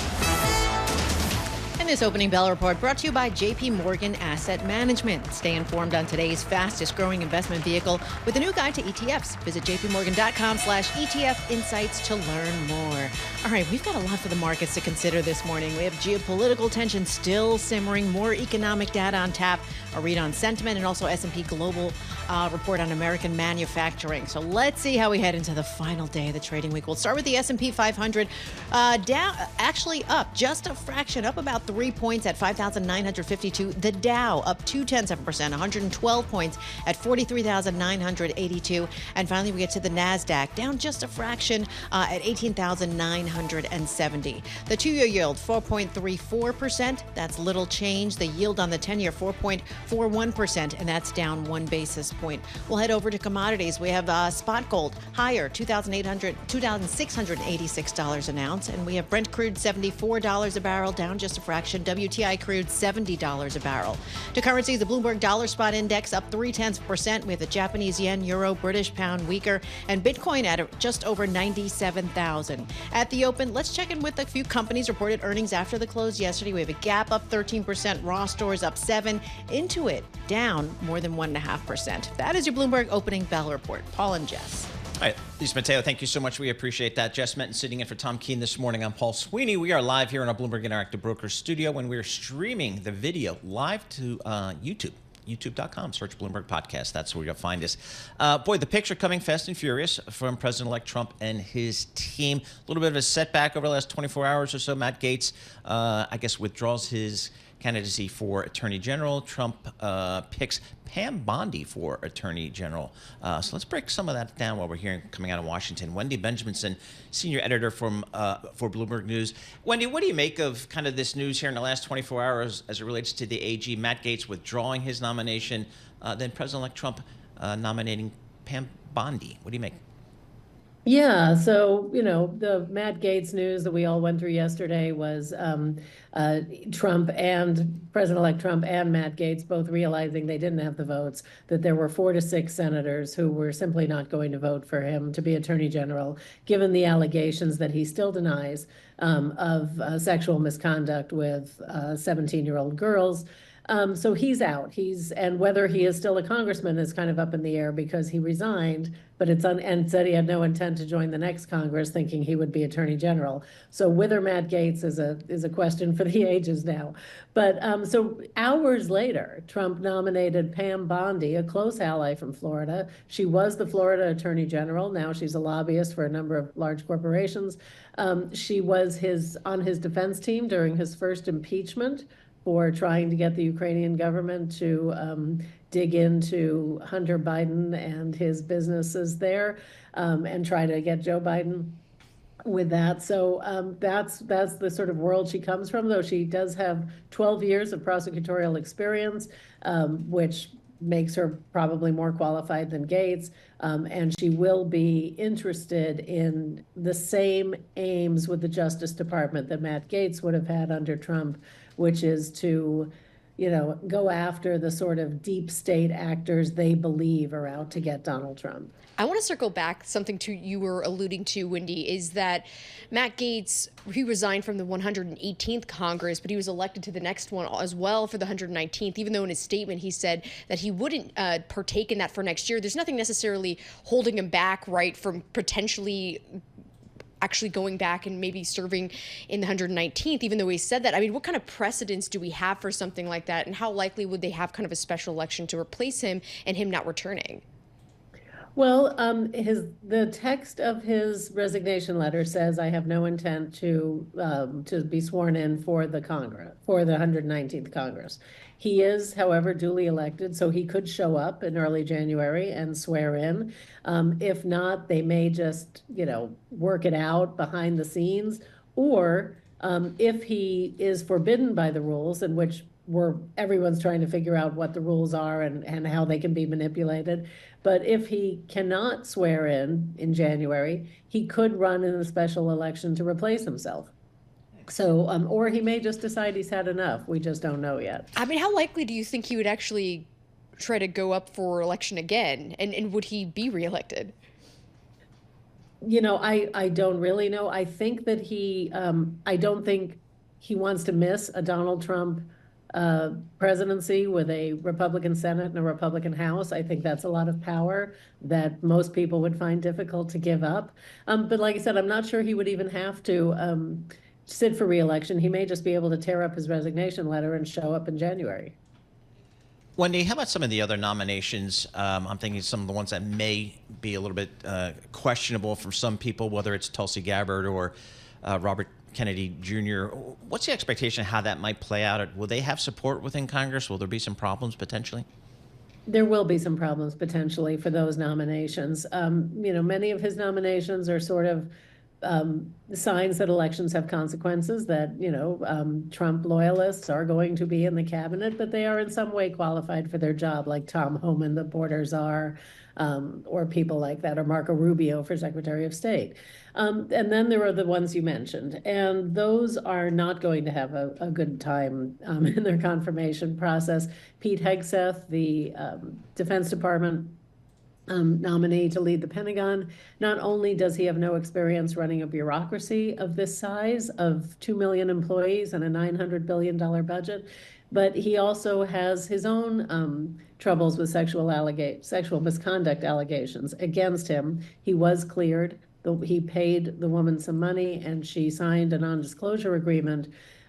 So we don't really know what happened there, except that he denies it. But a non-disclosure agreement cannot survive a Senate subpoena, so if they want to hear from her, they can. Maybe in private, something like that. Tulsi Gabbard also, has said very sympathetic things about Vladimir Putin. She has met in Syria with Bashar al-Assad during his civil war. So I think there are a lot of questions about, what she would, how she would run 18 intelligence agencies as the office of DNI. The Wall Street Journal has an exclusive story about how President-elect Donald Trump has floated selecting Kevin Warsh as his Treasury Secretary, with the understanding that he could later be nominated to lead the Federal Reserve when Jerome Powell's term ends in May of 2026. What are the top contenders here? How likely could it be Kevin Warsh, and could we potentially see him end up leading the Fed? Well, I think we're getting a little ahead of ourselves on who will lead the Fed as Jerome Powell's term still has, a year or more on it? Right, May 2026. Excuse me. But the leading contenders, according to our reporting, are still Scott Bessent, Mark Rowan of Apollo, and Kevin Warsh. And so, they've interviewed, we're waiting to hear. Trump really seems to be taking his time on this one. Maybe because he can't decide, maybe they haven't said the right things. One of the things about the Treasury Secretary pick is that Trump very much wants to please Wall Street. He's always wanted to be of that world. He's always wanted to be accepted by that world as a New York, billionaire. So he wants to please them. And yet he also wants someone who will impose his tariffs policy and who will carry out some of his tax cuts that may not be great for the market. So finding someone who will enthusiastically do both of those things is tricky, and that may be the holdup. Wendy, is there anything else we should be on the lookout for coming out of the Trump campaign here before we get to Inauguration Day, aside from the the various nominations? Well, I think those confirmation fights will start in January, so we'll wait and see, what other shoes drop on that. Other than that, there's really not much Trump can do. He has been unusually quiet. I mean, we haven't heard his voice in a week, which is amazing. Mm-hmm. So he may be just kind of recovering from the campaign and waiting to see what happens next. He has not been weighing in on things like Russia using a ballistic missile in Ukraine. He has not weighed in on the International Criminal Court, putting out an arrest warrant for his close friend, Benjamin Netanyahu. It's very unusual that we're not hearing from him on policy. So I don't know whether he will perk up and start doing that again or remain quiet until inauguration, which I can't believe he will. Can't believe, exactly. All right. Wendy, thank you so much for joining us. Wendy Benjaminson, she's the senior editor for Bloomberg News, located in Washington, D.C., with our news located in New York City. All right, guys, Donald Trump has a new choice to lead the Justice Department. The president-elect nominating former Florida Attorney General Pam Bondi to run the DOJ. Let's get more from Bloomberg's Denise Pellegrini. The selection of Bondi comes after Trump's first pick, Matt Gaetz, withdrew from consideration. The former Florida congressman faced scrutiny over allegations of sexual misconduct.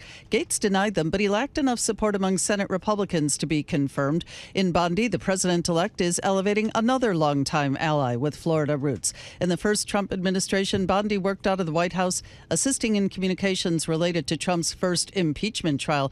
As Florida AG, Bondi earned national attention for her efforts to overturn the the Affordable Care Act.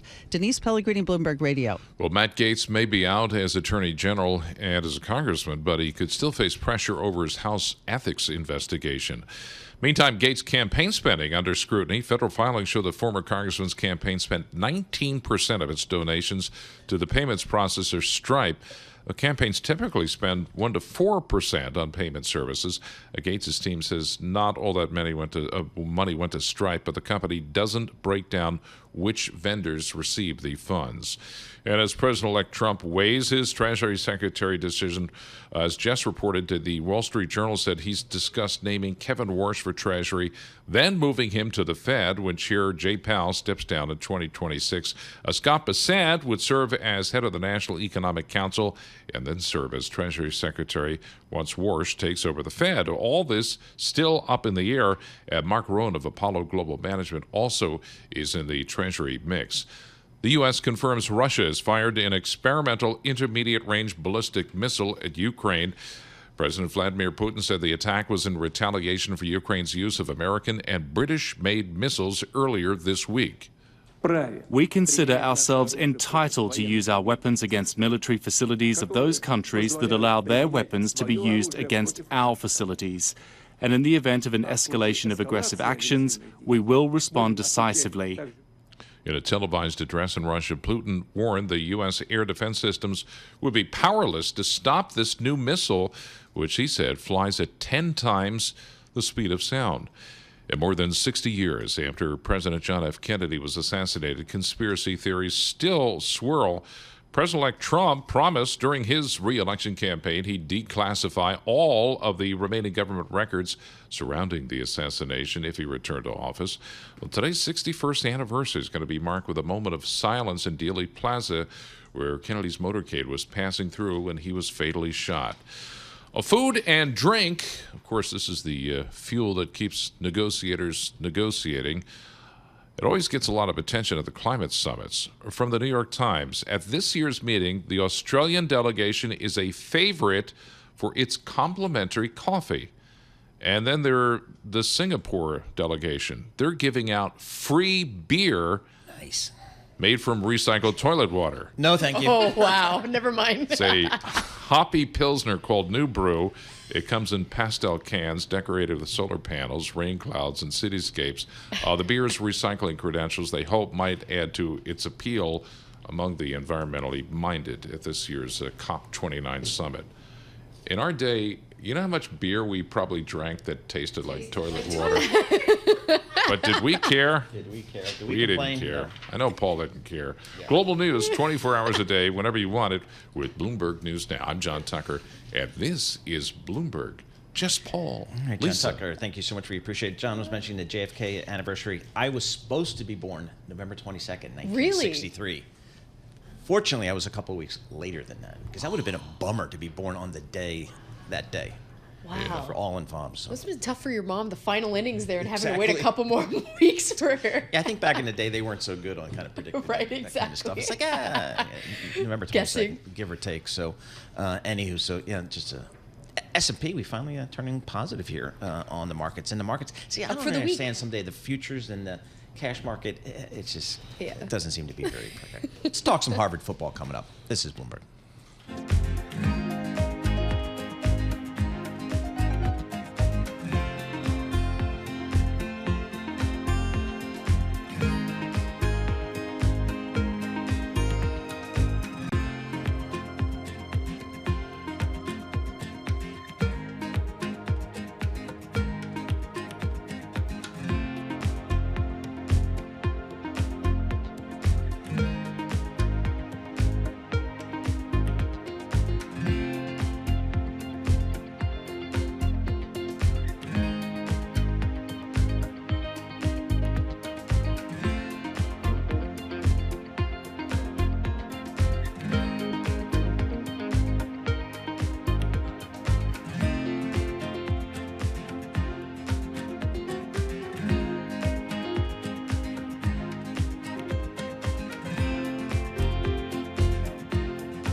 Markets, headlines, and breaking news 24 hours a day on Bloomberg Radio, Bloomberg Television, and the Bloomberg Business app. This is a Bloomberg Business Flash.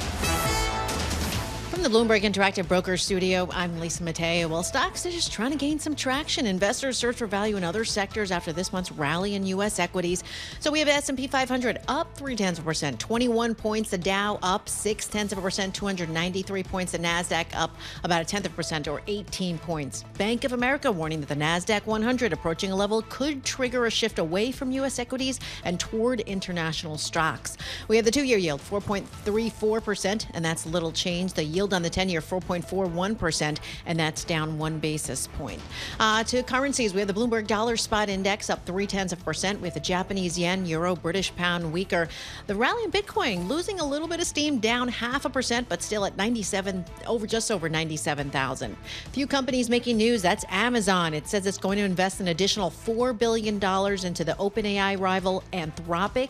AWS will become Anthropic's primary training partner for its AI models. Amazon shares up just a fraction. And shares of Tapestry up nearly 5%. That's the owner of Coach Kate Spade.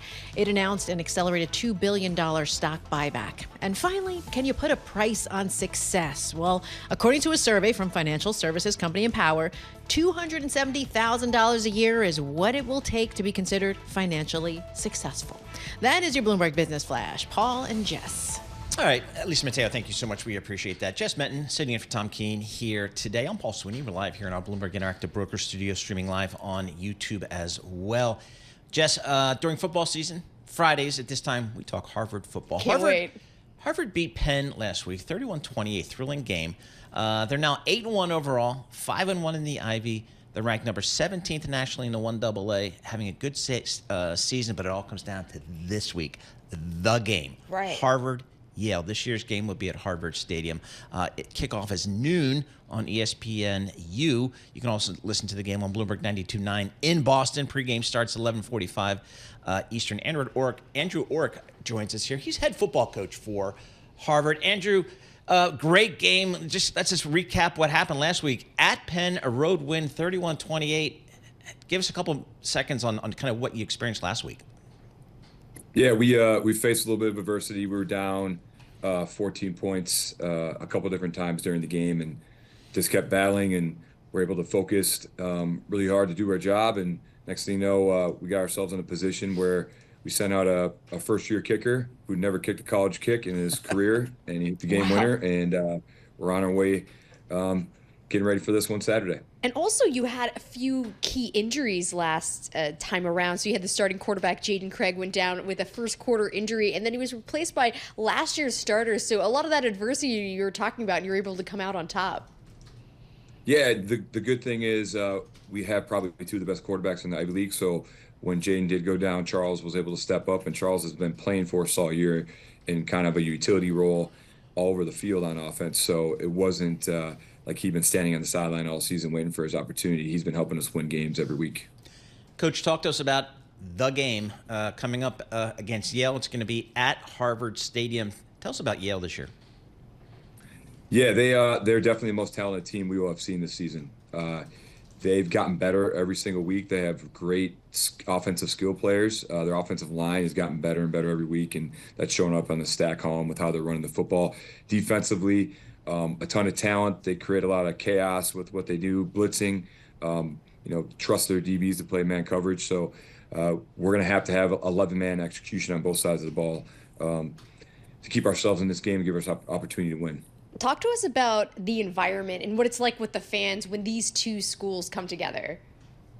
Yeah, so this is my first opportunity to experience it, but having played and coached at Princeton, there was always like a little level of jealousy because you knew this game was a little bit different than the other Ivy League matchups. Very excited to experience for the first time. I've got asked this question a lot, and it may not be as different for me because I spent the last 4 years coaching in the Big Ten, and when you go to the Big House, the Horseshoe, Beaver Stadium with 100,000 people. This won't be like too overwhelming for me, I should say. But some of these younger guys who haven't experienced it at home, it'll be a really cool experience for them. Coach, how about your seniors here? Tell us about your senior class that have been with you for so long here. Yeah, it's a really big group. We got the last little bit of the COVID guys who got an extra year because of the COVID season got canceled. So it's a very large group, and they are great guys. They work extremely hard. They're all contributors to what this season has been so far.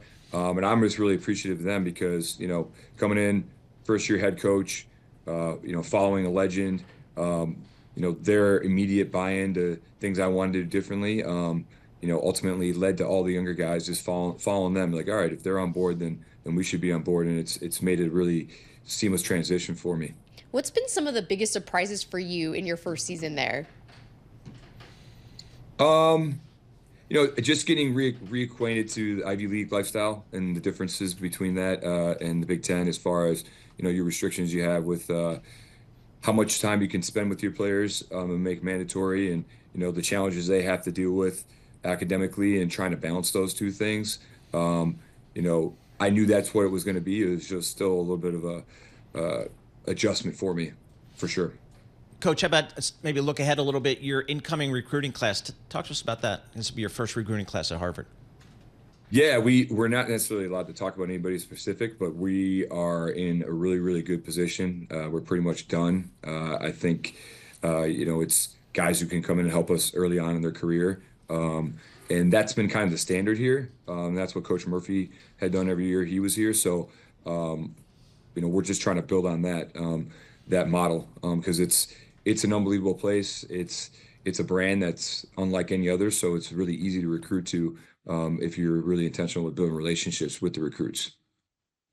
Coach, thanks so much. Really appreciate it. Coach Andrew Orrick, head football coach, Harvard University. We've been fortunate to speak to Coach every week during the Harvard football season. And Amazing. They've had, they're having a really, really good season. I said they're nationally ranked at number 17. They're 8-1 overall, 5-1 in the Ivy League. But for a lot of these players, and certainly for the alumni, it comes down to one game, which they affectionately call the game. It is. And especially, we were just talking about Texas A&M, University of Texas. the game used to be the two rivals there. Right. But once A&M left the Big Ten a little bit over a decade ago, it kind of changed things. So it's going to be huge. It's not on Thanksgiving this year, but it's going to be that following Saturday. All right. Well, again, Harvard-Yale, the game. It's at noon on ESPNU. It's also on Bloomberg Radio up there in Boston at Bloomberg 92.9. The game starts at 12 noon Eastern. The pregame starts at 11:45 a.m. Eastern on Bloomberg 92.9 in Boston. So our friends up there in New England, that's a big, big signal, and they'll be able to hear the Harvard-Yale game. So it's considered, Texas A&M considered a good year for you guys, right? Yeah. Potentially if you beat. I'm going to give you the Auburn game, so 8-2, and then We're second Texas. in the SEC Okay. right now, and so we're going to play at Auburn. It's going to be tomorrow, 7:30, and then the following week, it's going to be on November 30th. That's Saturday. It'll be Texas at Texas A&M in College Station, Texas. Wow. And how many people in that stadium? That's a big Kyle stadium, too. Field. They've been redoing it the last couple of years. It's a massive amount. Right, it's going to right. be like thousands and thousands Yeah. of people there. All right. I know good Tom stuff Keene's there. down. Exactly. To go. Exactly. What are you looking at in these markets here these days? The earnings for basically we're done with earnings. Now I guess we kind of get back to, the Fed. We get back to what's happening down in Washington, D.C., maybe even some geopolitics kind of still coming on the front burner a little bit. So for those earnings estimates for the third quarter, preseason, it was just above 4%. If you look at right now, it actually is coming in. Well over 90% of companies that have reported so far. We still have some retailers and consumer packaged goods companies reporting, but it came in around 9% growth for the third quarter. So basically more than double of those expectations coming in. But we see that strategy a lot, as you know, Paul, where you kind of lower the bar and then companies are more easily able to beat those expectations. But like you said, looking ahead to that December 18th Federal Reserve decision meeting there and the indications there, as well as look at positioning, because Deutsche Bank had some data coming into the week that looked at the positioning following Election Day was the most kind of the biggest and most stretched it had been based on its data history going back to 2010. And so looking at that, looking at sentiment, looking at the technicals as well, and kind of the setup going into year end, because Deutsche Bank was throwing out some stats about usually from Election Day until the end of December, there's about a 4% rally following that. So we'll see if stocks can still have that playbook going into year end. All right, Jess, thanks so much for sitting in for Tom Keene. Always a pleasure. Big CP. You did a great job. We appreciate that. S&P 500 up 18 points. The Dow with 300 points at 0.7%. The NASDAQ pretty much unchanged. Bitcoin, let's call it out one more time for Tom, because I know he's listening, down 0.8%, just above $97,000 per token. All right, we're going to have more coming up. This is Bloomberg. Good morning.